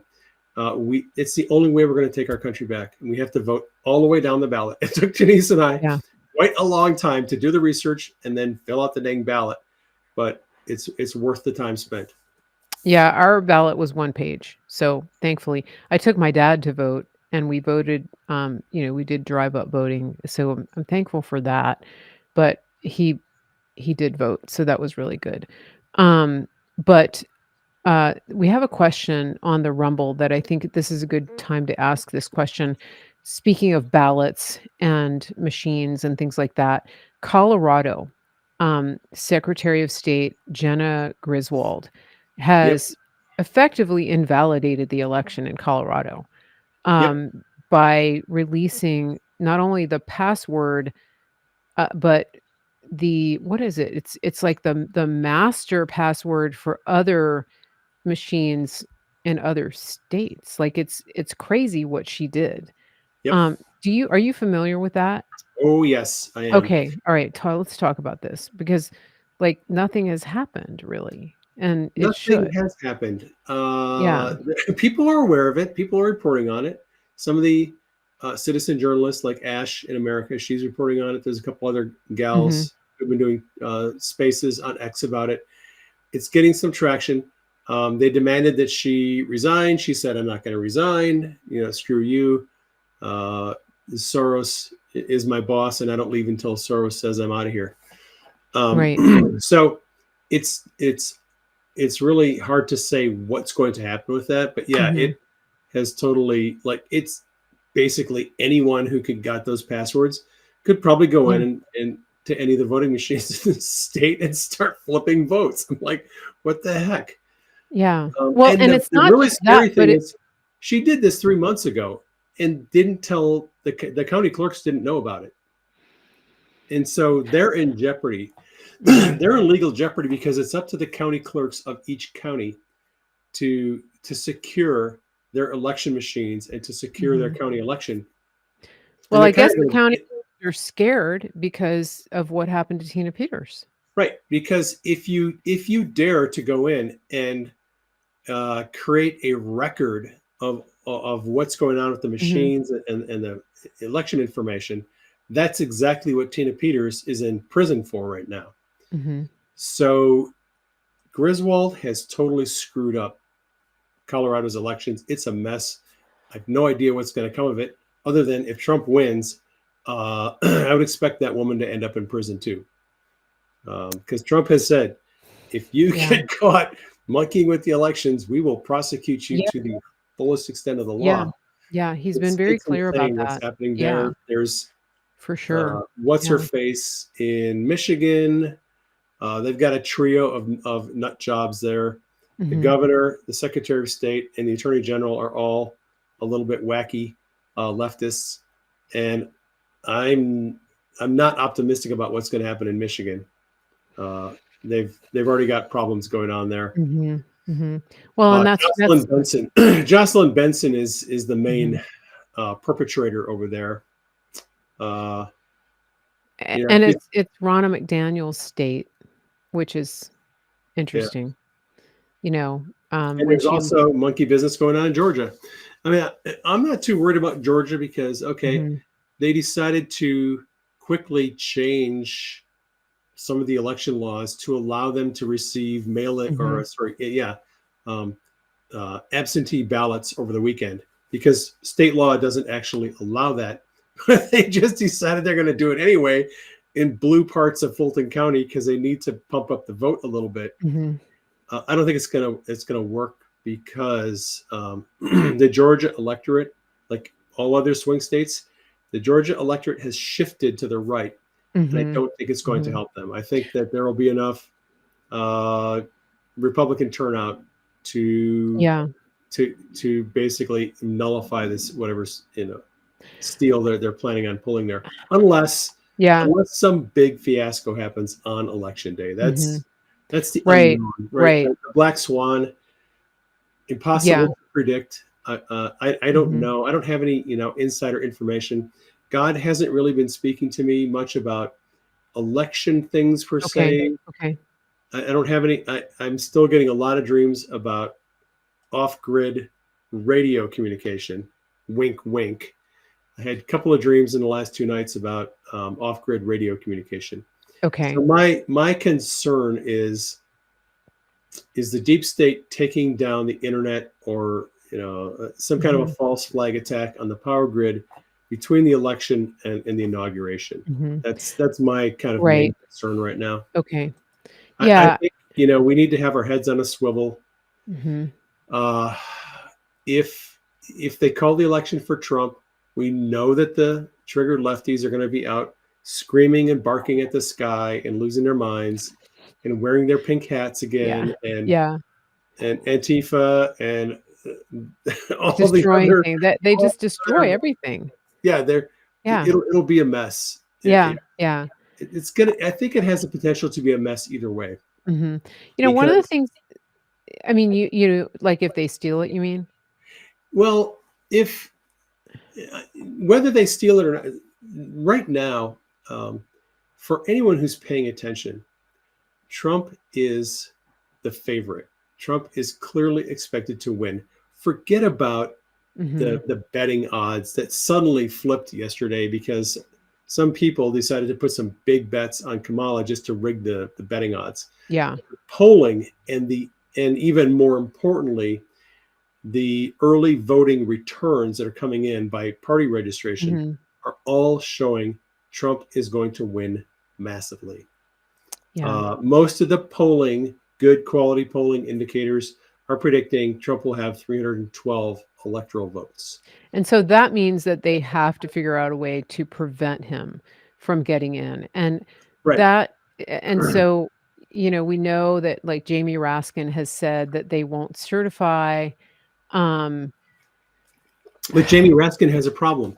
If they, if Republicans hold the House, and I think they will, because, and they here's can't. why. So, I'd like to talk about polling for just a little bit. Sure. Yeah. So, for the entire summer, the mainstream media polls have shown Kerry Lake down to Ruben Gallego here in Arizona, anywhere from 15 points down to 6 or 7 points down, roughly 12 points down to Ruben Gallego. Kerry Mhm. Lake, all right, who is probably more Trump than Trump, to be honest. I mean, that woman is MAGA through and through. And for Trump to be polling so well in Arizona and for Kerry Lake to be polling so poorly, I was like, okay, this is BS. This is not real. These are suppression polls Yeah. designed to Yeah. discourage Republicans from thinking that Kerry Lake has a chance. in the last week, Atlas Intel, the most accurate pollster in 2020, had Kari Lake. First, they had her basically at dead heat with Ruben Gallego. Their poll that came out with yesterday has her actually up 0.7 over Ruben Gallego. Several other pollsters came in and they brought in polls that basically have it as a dead heat. Mm-hmm. It's always been a dead heat with Kari Lake and Ruben Gallego in Arizona. It was never Ruben Gallego +9, +12, +15. That was all nonsense. So having said that, what the Republican Senate candidates who are running along with Trump, they've been polling about 1 percentage point below Trump nationally. Okay. So I think there's a very good chance that Republicans are going to end up with 54 to 56 seats in the Senate. Probably a 10 seat majority in the Senate. And I think we're going to see similar results in the House. There's a lot of people that are out there saying, "Oh, Republicans are going to lose the House." Republicans are not going to lose the House. Okay. Well, we had a net gain last time. Trump is potentially going to win the popular vote. Rich Ferris, Rasmussen, Atlas Intel are all predicting Trump to win the popular vote by between 1% and 3%. If Trump wins the popular vote, he's going to sweep the swing states with 3 to 4 to 5 point majorities. And he's going to bring a lot of members of Congress with him into the House and into the Senate. So I do not expect Jamie Raskin's little dream to come true, because Jamie Raskin and the Democrats are going to lose a bunch of seats in the House and in the Senate. I believe. That's just my thought. I'm just thinking about how beautiful it's going to be to see the left have to see the mental gymnastics required to stop supporting the popular vote. Because they've been telling us they're going to become election deniers. They've been telling us that the Electoral College has to go. Electoral College, got to get rid of it. What happens if Trump wins a popular vote? And so then we need to do something else. What do we do? Go to communism. Oh, right. Yeah, yes. That's the answer. I mean, it's the craziest thing. One of the things that I'm really encouraged to see is I do believe that everything that happened in 2016, 2020 has gotten people so much more awake. And we had a situation up in Bucks County, Pennsylvania this week that was a prime example of that. The election officials up there were just closing down the line to early voting and telling people that there were too many people in line and they couldn't. 3 hours before they were supposed to close it down. 3 hours. And the police officer who was charged with keeping people from getting in line, he said the craziest, most bizarre thing. He said, this is a long and arduous process. And that, like, the lady was asking, why are you closing it down? And he kept saying that. And I just thought, what does that even mean? I mean, that's not like a legal justification for closing the poll. Like, there's not a bomb, there's nothing. It's just like some people might be getting tired, so we're closing this down. I mean, and then the Trump team, thank goodness, sued to reverse that and to extend the early voting days. But then they went and put one person in the office to process everything, and people were in line for 5 hours. But somebody pointed out, like, that's not going to stop us. Obviously, people stayed in line. Right. But to me, that's a big tell. That is a big tell. Yeah. It's a tell in two directions, because it tells you, one, there is a highly energized base of voters who are coming out. They're going to wait in line for 5 or 6 hours. Oh, you can't get my ballot today? I'll be here tomorrow morning at 8 o'clock and I'm going to vote. People are highly motivated to vote, and it's mostly Republican enthusiasm. Democrat enthusiasm is way down. Black voting is way down. the demographics that typically favor Democrats is way down, and the demographics that favor Trump are way up. And shutting down the lines early, what does that tell you? That tells you that they're worried. They're panicked. Yeah. Putting out extra ballot collection sites in Fulton County over the weekend tells you they're worried. They know that the red wave is coming in. They got to try to stop it. Yeah. Right. Yeah. They're all tells that indicate where this is going. I think so too. And I want to talk a little bit more about Peanut the squirrel, because I think Peanut the squirrel is a metaphor for where our country will be if we lose this. It's very serious what happened to this guy and his was it his wife? I'm just gonna I don't know their relationship. Okay, I think it was his wife. So, but she was from Germany. So here's Peanut the squirrel. Okay, this little squirrel was forcibly removed from his home along with the raccoon. I think the raccoon's name was Andy. And so this couple made the squirrel famous on TikTok. He's a rescue squirrel, obviously a wild animal. This man and his wife, I think it's his wife, had an animal sanctuary. And I believe, from what I can tell, they were doing things legally. Nevertheless, it's a squirrel. It's not like he had a 35-foot boa constrictor in the house that was threatening the neighborhood and eating people's cows. It was a squirrel.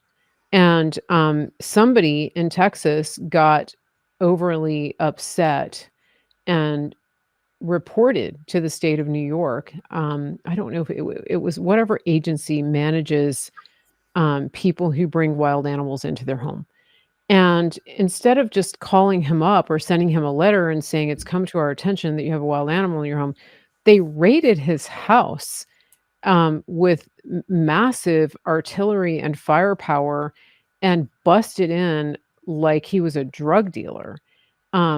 Went through his house, literally tore it apart, detained him outside, would not let him back in the house to go to the bathroom by himself, wouldn't let him feed his livestock during the day, even though he asked to, and also were questioning his wife's immigration status. I mean, like crazy. And then in the process of grabbing Peanut the squirrel, allegedly someone got bit, and they used that as justification to confiscate the animal and then to euthanize it. So there was no hearing, no due process. I don't know if there was a warrant. I'm not sure how that went down. But the point is, it became this international outrage. Not just because of the squirrel, but because of the way this went down. And it really begs the question, first of all, who in that agency made the decision to take seriously a phone call from somebody in a completely different state? And who made the decision that the best way to handle this alleged infraction without any due process was to raid this person's home with the equivalent of a SWAT team? I mean, the whole thing is just insane, except for what we've seen and the way that things have played out in this country since 2020. I mean, I wouldn't have believed that. If somebody had told me that story 4 or 5 years ago, maybe 9 years ago, I would have thought, okay, that's a little far-fetched. Let me see the receipts. That's Babylon Bee stuff. Yeah, like this is crazy. Come on, you're messing with me. But now I think the reason that people are so outraged is because they know that there's a very fine line between what was done to the squirrel and what they could have done to that man and his wife. And and the man kept saying, like, I'm not political. Like, this is not political. So who knows, like, how they made this decision. Maybe he wore a red hat in one of his videos or something, and they just got triggered. Speaking of barking at the sky. So this is, to me, it's just such a it's an indicator of a very real and terrifying scenario that could play out in our nation, with just regular people who are trying to go about their business. What do you think about that? Yeah, I think in a sense it is a harbinger. Yeah. You can look at it as emblematic of a regime, the global communist regime, that believes they have a right to control our lives, Yeah. and they're going to execute their plan with ruthless efficiency, and basically trample all of our rights and do what they want to do. And their attitude is, we have nothing to say about it. That is the regime that Trump is facing off against. That's kind of how they operate. Yeah. Yeah. Jackbooted thugs working for the elites, the global elites, who want to control the world. I mean, that's their thing. Yeah. Yeah. And it's, I mean, like I said, people are angry at the person who reported it. But and I think that I'm like, why did this matter to this woman who reported it? I mean, like, what's the big deal? But I would like to hear, I would like to hear the calls, right? Or see the emails or whatever method she was using to report this. Like was she threatening to sue the department or something if they didn't go and raid this guy's home? Like, what is it that convinced the director of this agency to get these? I mean, apparently it was signed off by judges. It was signed off by all kinds of people. Like they had all kinds of um, signatures to go in and do this to this man. So what was the process that led up to it? I mean, I think your analysis is pretty clear. That's just their MO. That's the way they think. They don't want people having control over their own lives. And this is why I think going to the policies that that Trump wants to implement to return power and autonomy to the people, it's such a contrast. It is such a stark contrast because he's talking about removing the income tax, removing tax on tips, removing tax on overtime, like all of the things, and then bringing Elon in to remove the government waste, and also pulling out all of these regulatory limitations. Yeah. It's the opposite of what we're seeing. Like, you can't have a pet squirrel. We're gonna, like, up against the wall. I mean, like, it's crazy, insane. Yeah. I want to emphasize a point you just made. This is your only chance in your entire lifetime to vote for a presidential candidate who is threatening to get rid of the personal income tax. Yeah. This is not a joke. Trump was asked about it, and he said, "Well, yeah, of course I'm serious about this. There's this word in the dictionary. It's called tariffs. It's the best word ever. It's better than the word love." And he went on to explain how we could get rid of the personal income tax, replace it with tariffs, if we skinny down the government by 90%. So if you want to get rid of personal income tax, get yourself out there and vote for Trump and everybody else on the Republican ticket that's with him. Vote. I think exactly. And I think the fact that now we're looking at a potential at Ron Paul being in the administration. What is his mantra? End the Fed, right? Audit the Fed, end the Fed. Yep. I mean, I feel like there's big things that are coming out, like really big things. Oh, yeah. Well, it's interesting, too, because, there's all these libertarians out there who are not really, that thrilled with Trump, and they sure aren't thrilled with Kamala or any of the other system, the political people that are out there jockeying for office. But libertarians all support Ron Paul. And if they get wind of the possibility that Ron Paul may be coming in to the administration with Elon and taking the axe to this monstrosity that has become our government and maybe get rid of the Fed, maybe get rid of personal income tax. The libertarians, they need to come out and start voting and vote for Trump. And that we need to leverage that and bring those people in, because we're all sort of we're all fighting the same enemy. Yeah. We need to unite. Most of us are. Yeah. Most of us are. I think so. I mean, and I, even the people who are fighting with the enemy, they would be fighting with us if they knew what was happening. Like if they weren't so brainwashed, they would understand these people want to destroy you. Right. They're going to do. You're working with them, and you're like a pawn of them. Wake up. They're going to do. They're going to do the same thing to these people that they did. That they did to Mao's Red Army. That Mao did to the Red Army. Right. I mean, they're obviously being used to implement the plan, but if that happens, if it happens the way they want it to, then he's going to dispose of them. I mean, it's crazy. These intellectuals who think that they're immune to all of this, these media talking heads, these teleprompter readers, that think that they're going to be spared. They don't realize how disposable they are. Yeah. It's just like you're not. Nobody's promoting you to anything of substance in the regime when they're done with you.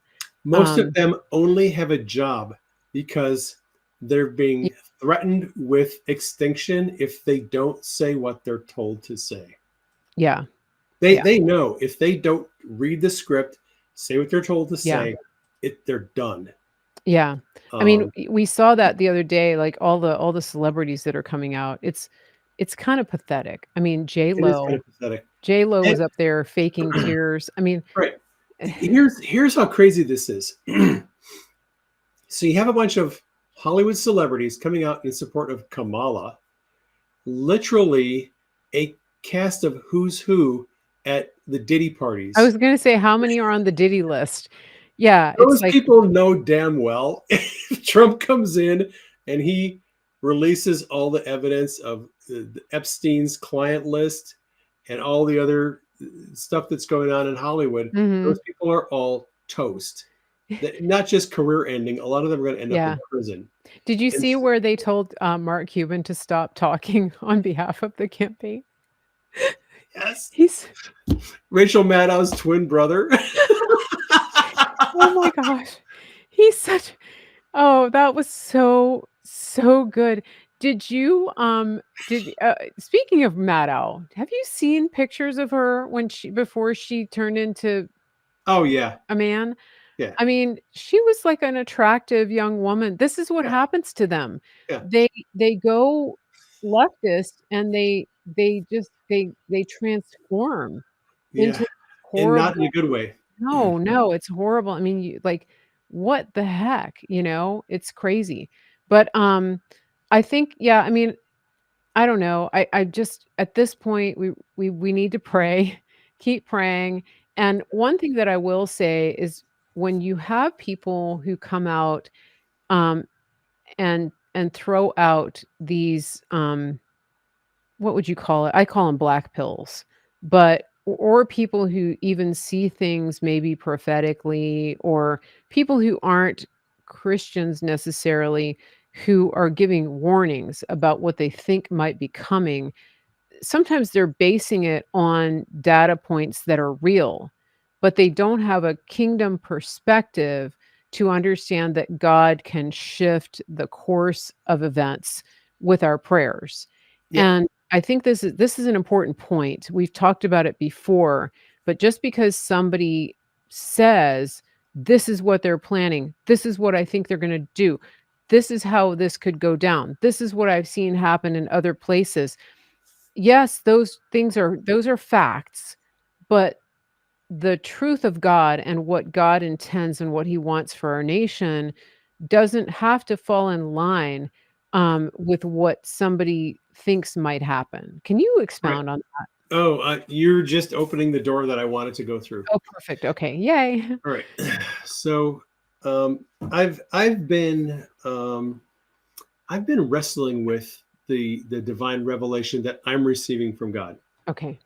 because it it shows some things that I believe are coming that are going to be a little difficult. And that's the best way that I can put it. And we talked about this before. And we've So talked about it ad yeah. nauseum. Yeah. I have a lot of the concerns that General Flynn and Kash Patel and other people have said. Look, they could take down the power grid like that. Our power grid is very, very vulnerable to attack. Well, look what happened in North Carolina, Western North Carolina. Right. I mean, it's a mess. So God has been showing me that theme consistently: loss of communication, loss of internet, loss of cell phone, in some places loss of power grid, loss of water distribution systems, those type of things. And so I've been preparing. I wrote the book on preparedness. I'm trying to teach people to get prepared, because I think that if Trump wins the election, the deep state knows that Trump is coming after them. In many ways, he's hiring people who want to just take the axe to the wasteful, bureaucratic monstrosity that has become our government. He just wants to start cutting these agencies, get rid of all these people, fire all these people, close down these different agencies and departments. And Washington is not going to just let that happen. Right. That the swamp is going to fight back. We saw it in 2016 and 2017 when Trump decided, oh, hey, I'm going to come into Washington and I'm going to start, changing things. The swamp was like, no, you're not. We're going to make your life hell for the next 4 years. And everybody associated with you. And everyone, we're going to destroy you, your Yeah. kids, your businesses. We're going to destroy everything around you. So if you think that Trump and Elon and Ron Paul and RFK are going to just waltz into Washington and start willy-nilly whacking everything, and the swamp isn't going to fight back, the swamp is going to fight back. Yeah. I don't know what they have planned, but they're not just going to let this happen. So I expect we're going to see a battle going on. The battle is going to be to keep him from winning the election. And then if he wins the election, the next battle is going to be keep him from being certified at the Electoral College vote count on January 6th. And then the next battle is keep him from being inaugurated. Would they try to kill him again? They might. It's going to be a battle. If Trump wins the election, we're in a battle. It's going to be a battle for the next 4 years.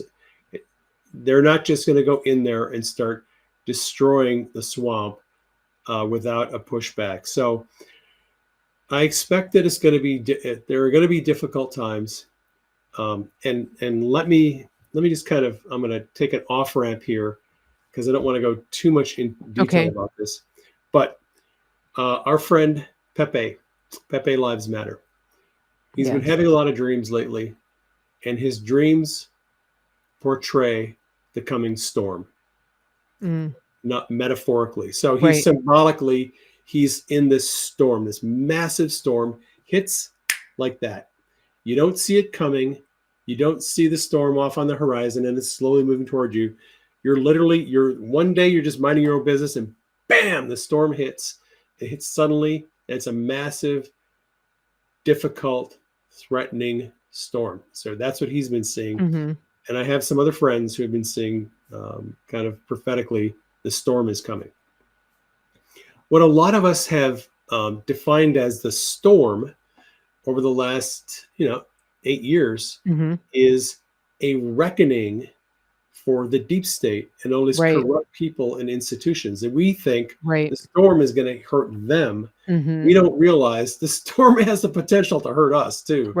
It's a storm for everybody.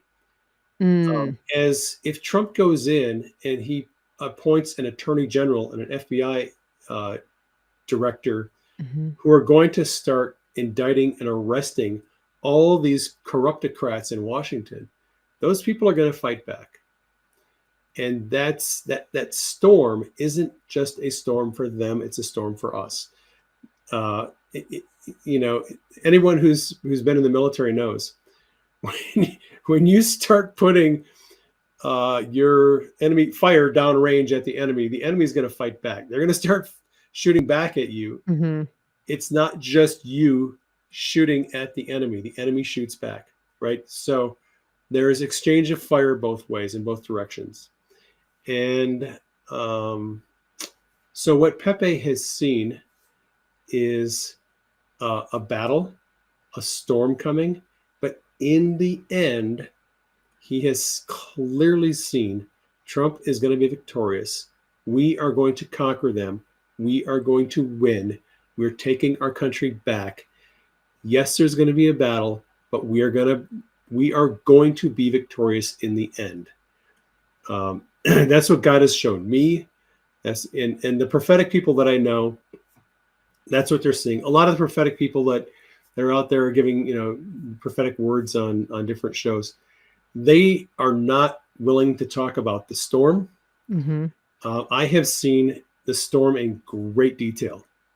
The threats to our way of life, the threats to normalcy, the loss of internet, the loss of water, the loss of power, war in the United States, war on the continental U.S. I've had several dreams about that. Mm-hmm. There are prophetic people who are not going to talk about that. I will, but I'm also going to tell you, I know we are going to be victorious in the end. Mm-hmm. It's going to be a battle.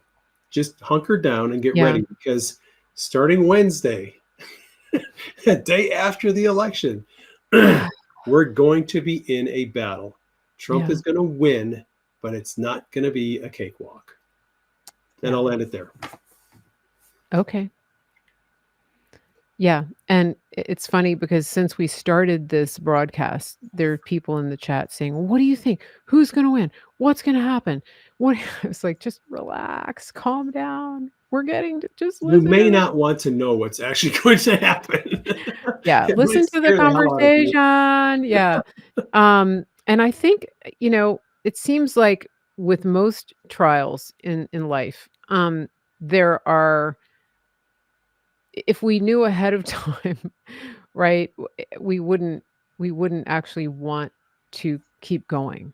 Right. Correct. So I think that's really the key here. And I want to say one more thing. Yeah, please do. And this is not an admonishment. It is simply an observation. And I hope to put a little encouragement at the end of it. I have observed over the last 9 years, a lot of people in our community who have started out on the job of being a digital soldier, putting information out there, putting the truth out there, red pilling, you know, the normies, waking people up to the truth. And they've done really well for several years. And they have grown weary in well-doing. And they've pretty much just dropped off the radar. Yeah. They're not posting on social media anymore. They're not red pilling. They are not, they've either lost interest, lost their motivation, they've lost something, and they're not on the battlefield anymore for one reason or another. I'm not saying anything bad about these people. I'm simply pointing out this is a reality. A lot of digital soldiers have sort of just dropped off the battlefield. And some of them have almost had their families destroyed. Some of them have lost their jobs. Some of them have literally been ostracized by their family. Their entire family has just said, we don't want anything to do with you anymore. And the emotional trauma and the stress and the pressure, losing a job, losing a house, losing, you know, some of them have been in prison in the gulag. Some of them are still fighting. Some of them have been taken off the battlefield. What I want to tell you is the battle is nowhere close to being over. We have a long battle to go before we take this country back. It is going to be a slog. It's going to be a battle. It's going to be a different kind of battle after the election. Mm-hmm. And you might want to just hunker down and get in prayer and start seeking God and ask Mm-hmm. him specifically what kind of battle is coming for you. How do you need to be equipped? How do you need to be trained? What specific tactics and strategies do you need to learn to use that are going to be used against you to become the best soldier you can be? Because we need everyone on the battlefield that can be on the battlefield. Yeah. Because it's going to get very, very difficult in the coming days. Yeah. This reminds me of a word that my friend Lex had from the Lord. It was just a word that God dropped into his spirit about a month ago. He was thinking about the election and the Lord said D-Day. And then he expanded and he said D-Day was just the beginning of the victory. Yep. Right. And people think that D-Day, that was it. It was all wrapped up, right? They landed on the beach. No, it wasn't. They got up the cliff and boom, it was over. And the fact of the matter is that was really just the beginning. And that was the beginning of the offensive that led to the victory. Yeah. And the Lord was telling him that this election is D-Day of this time, and to be prepared for that. And so I think based on what you're saying, that's a confirmation of the word that he was given. And so that's how God speaks. I think that this is a good example of when people talk about being prophetic or having insights into things. It's not fortune telling. It's having discernment and having the ability to receive wisdom and revelation from the Lord, and to be able to communicate that and shepherd people, and encourage people to stay with God. It's important to understand that this is a perfect example of what it means when people hear from God in today's times, in addition to what he says to us in his word. It's not extra biblical. It's the Holy Spirit. And so this is just a perfect example. Like Lex, my friend Lex doesn't know Dave, but God showed them almost identical things with language that they would understand each individually. I want to add something about the dreams that I just told you about that Pepe had. Yeah. He had recently 3 dreams. So in one of the dreams, he saw the storm. In another dream, he saw us being victorious at the end. But the first dream that he had, there was a guy there in the dream who was basically shepherding him along and helping him, and at one point carried him because he was too tired, too weak to go on. And this person was a companion with him through this entire journey that he went on, and stayed with him the entire time. And the only reason he made it to the end was because this guy was with him. Okay. That is that's Jesus showing up in the dream, telling us, if you stay with me, if you allow me to be your strength, if you follow me, hear my voice, turn when I tell you to turn, stop when I tell you to stop, move when I tell you to move, you will get through this. We are going to need to be very, very close to the Lord, more so than ever before in the coming days. And that's why when the Lord talks to us, he says, when you go through the fire, not if, right? Yeah. I want to read a couple of comments from the chat. I think that are going to encourage everybody. The people are very invested into this conversation today. There's a question over on Rumble that I'm going to direct to Dave's Telegram. Somebody's asking about handheld radios. Send him a message, not a message, go to his Telegram or get the book, because he posts a lot about that. That's for Lucy over on Rumble. But I want to read on Telegram. If you just go to Telegram and search for Ham Radio and GMRS. You'll come up with my Ham Radio and GMRS Telegram channel. You can join the channel. Lots and lots of experienced people in there that'll answer any question you have. Yeah, so that's a really good resource.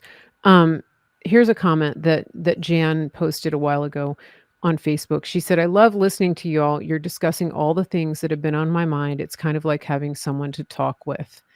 And that's a good example of what we're doing Awesome. here. Yes, and then Kelly on Facebook says, "Amazing Mary Grace Media, amazing show. Thank you, you and Dave. Very discerning and on point." And so and then somebody else said something about having this kind of kitchen table conversation. And so I appreciate those comments, because that's the point here. That's the intent of this conversation that we're having. And we're not trying to tell people what to think.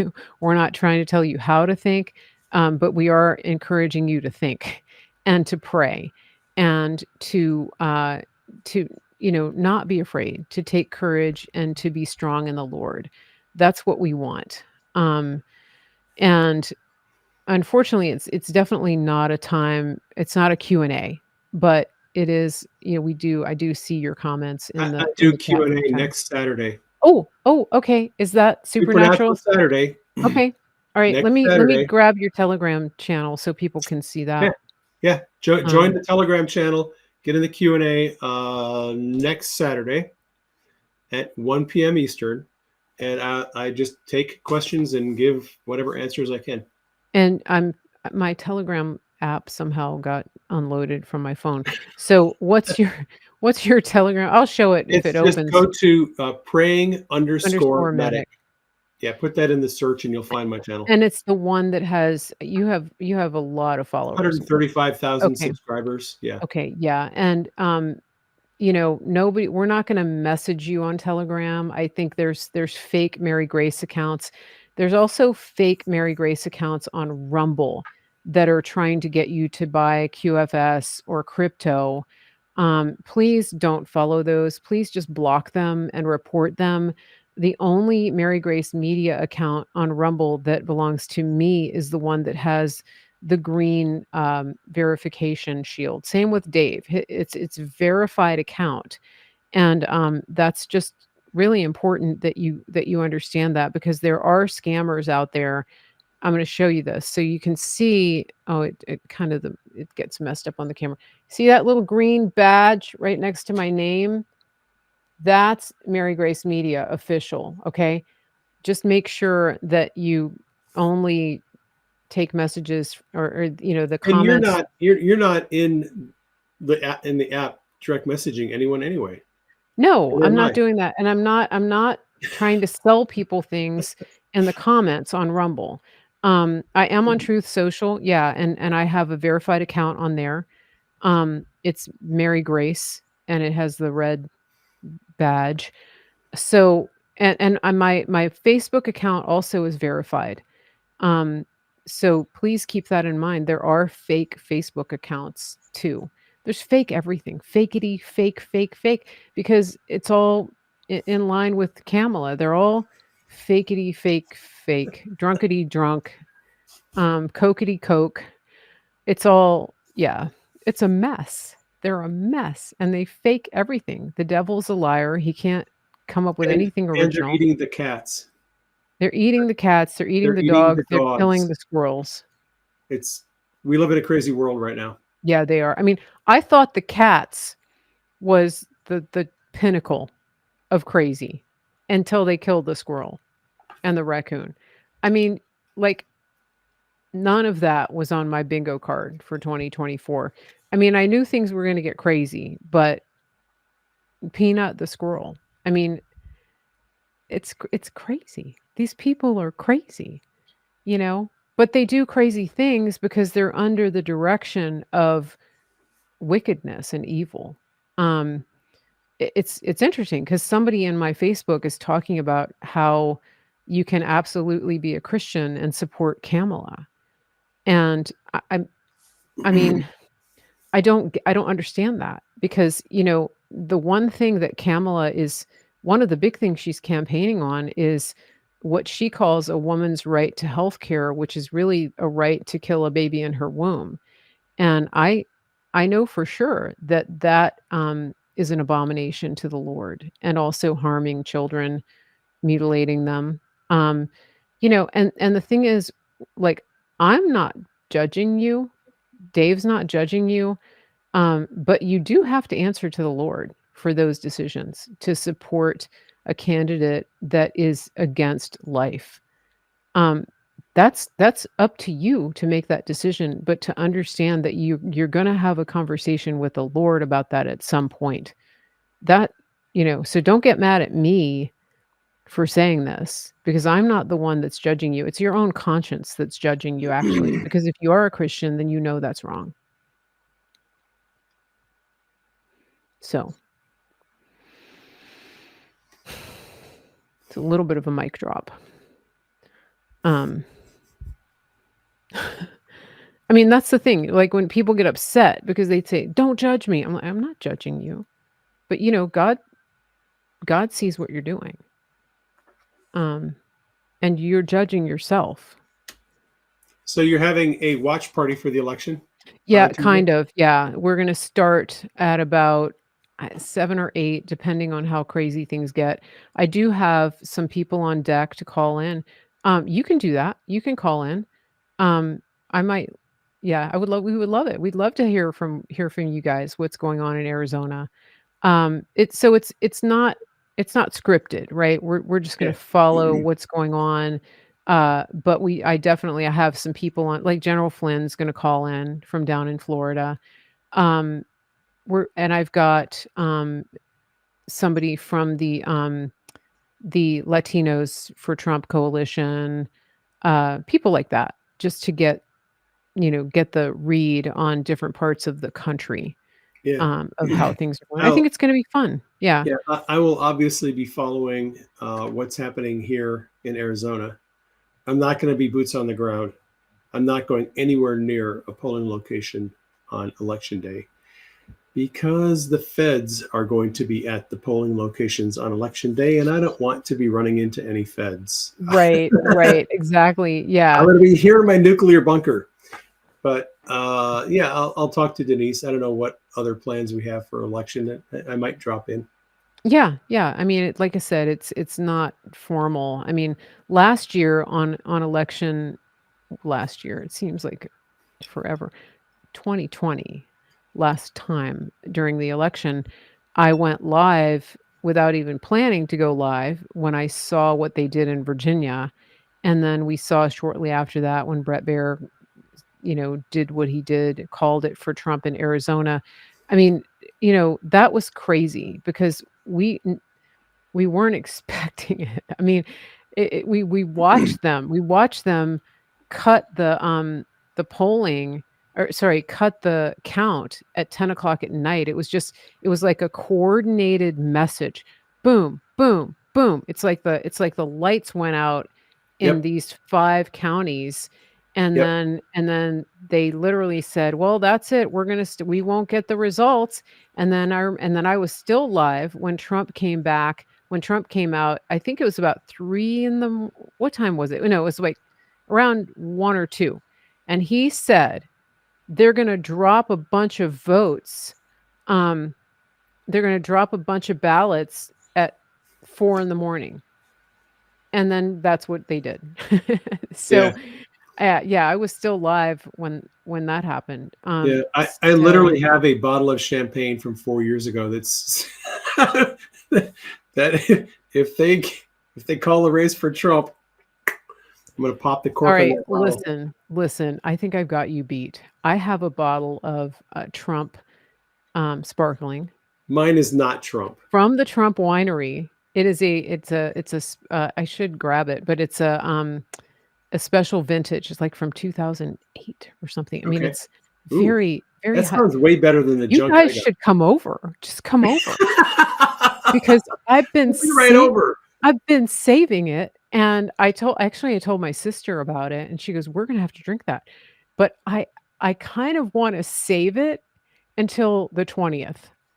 because I inauguration. like I want him in the I want him like his I want him in the White House before I pop that cork. Yeah, I I feel you. I mean, I I've might I got my might get concerns. I might get something as a backup for election night. I could Yeah. do that, or maybe I mean, who knows? We might end up, like, with tequila shots or something. But, if things go south, right? Like, Yeah. we're joking, guys. I mean, I rarely we drink. Um, but yeah, She drinks a lot less than Kamala Harris. I have officially worked at McDonald's 15 minutes longer than Kamala Harris. Yeah, it doesn't take much to drink less than Kamala Harris, so I don't know if that's an endorsement, Dave.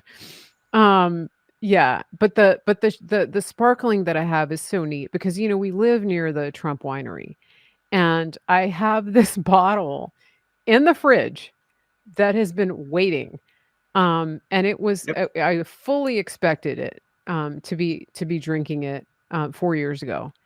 And it's still there. It's still there. I hope it's not corked when I open it, but I think it'll be fine. Oh, my people in the chat here, Roberta says she got her Trump wine too. Yeah, I mean, it's pretty exciting, you know? Our local grocery store used to, um, sell it, but I don't know what happened. Maybe somebody woke, took over the wine department. Um, yeah, I'm not I don't know, I don't think I'm gonna pop that cork on election night. I so we may yeah, I think I'm gonna do it on inauguration. I really I just wanna be sure. You know? I wanna see him and Melania walk into the White House. Yes, me too. One victory at a time.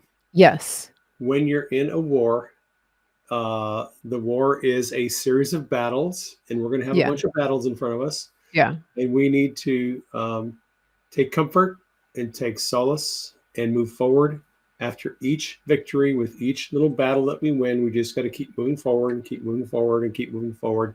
Fight the next battle, win the victory. Fight the next battle, win the victory. Look, it's going to be a battle, but we're going to Yeah. have some amazing. We're going to have some amazing victories. We're going to have some great stories to tell We our are. grandchildren, and We are. we're Yeah. we're going to take our country back from these evil people. You know what's Bottom line. bittersweet? Bittersweet is that Trump is winding down the rallies. I know it is kind of I bittersweet. mean, there's nothing better than a Trump rally. Except I will say that the press conferences he did during COVID were pretty epic. Just the takedown of the media. If I ever get to meet Trump in person, I'm going to complain to him because he's done all these rallies in Phoenix, and it's either in July when it's 125 degrees here, Yeah. or he does it in February when it's freezing cold and the wind is 1,000,000 miles an hour and everyone's freezing their butts off. I'm like, why can't you come October here when the weather is nice? Yeah, like October. I don't know. Is that really the first thing you're going to say to him? No. No. I What would you not say ask? that What to would you him. ask him? What would you want to know? What would I ask him? Yeah. I've actually thought about this. Okay. If I had a chance to meet Trump and talk to him in person, Hmm. I would absolutely ask him about Q. Oh, yeah. I would actually probably say something like, Mr. President, can I whisper something in your ear? Because it's kind of private and I don't want everyone else to hear about it. And I would say something like, so I've written 4 books about Q. Do you think I should write a 5th? And let him just answer the question. Huh. Because how he would answer that question would definitely give me a read on the subject that is near and dear to my heart. Mm-hmm. Not that I need it. Yeah. Because I know the truth. But it would be cool to get his reaction for something like that. Mm-hmm. Gosh, I don't know what I would ask him. I something along those lines, maybe. I would ask him like how much he knew ahead of time coming into the presidency about all the evils. that were being done? Like, did you know that this would be the undoing of Fauci? Did you know about what the elites are doing with children, with trafficking? Like, how much of that did you know? I would want to have that conversation with him, I think. It would be an interesting conversation the- if it was off the record, there was no cameras, no Mhm. recording. If it was just you and him sitting there at the beach Mhm. without any cell phones, where he knows he could speak frankly, that Yeah. would be an interesting conversation. Well, and the other thing that I would ask him also is with COVID, I would ask him about all of the mobile hospitals he deployed at the beginning of COVID, like because it's been my theory that there was something else. There was another threat, and I would want to know what else was going on. Why did he? I would just say, Mr. President, why did you deploy all of those field hospitals in places where there wasn't even really a threat of COVID? What was really going on there? Was there and why did you agree to shut down? Was there more happening, bigger threats that we didn't know about? And then Kathy on Facebook just said, what was in the envelopes? We definitely need to ask him that. That's for sure. Patrick Bet David asked Jim Jordan. I saw that. I put it on my Facebook. Yeah. Denise showed me that this morning. It was a very interesting interview. Yeah. Yeah. What was in those envelopes? And I want to know. Yeah. If you don't know about the envelopes, go on my Facebook page. There's a video from a couple days ago about that. Yeah, it's a good question. What was in the envelopes? Yeah. I think that's it. I mean, this is good conversation. I think we'll land it here. It's been a little bit. 2 hours 22 minutes. Perfect. 2:22. Yeah. Let me show people really quickly some of your books here so people can grab those. The Emergency Preparedness is right here. Now tell everybody about your website, and I'll flash up some of your books so that people can Alrighty. jump on there. Yeah, my primary website is prayingmedic.com, and there are a bunch of tabs or portals on the website. You can go there and find my podcasts, my books. I have classes. I actually have some online video-based classes on healing and learning to see in the spirit. Those classes are on the classes portal. You can download my podcasts off the website if you want to. Let's see. Articles, videos are all there. Our ministry, prayingmedic.org. So if you want to support our ministry, get any of our ministry resources, prayingmedic.org is a place to do that. If you want to support our ministry financially, you can go to our Give, Send, Go page, givesendgo.com/PM for Praying Medic. We do receive donations there, and if you donate, you'll receive a receipt sometime in January at the end of the year. And we do appreciate everyone who supports us financially. You're the reason why we're able to do this. Let's see. Rumble channel. I've been a lot more active on X, Twitter lately. My handle there is @PrayingMedic. I'll be posting a lot of information there in the coming weeks about election stuff, what happens with the transition of the smooth and peaceful transition of power that we're expecting. And on my Telegram, of course, I'll be on there. If the powers that be decide to take down Twitter or X or Facebook or whatever, Telegram is kind of Helm's Deep, if you know what I mean. So there you go. Okay. All right, good. Okay, so here's the Emergency Preparedness book. Got it. Okay.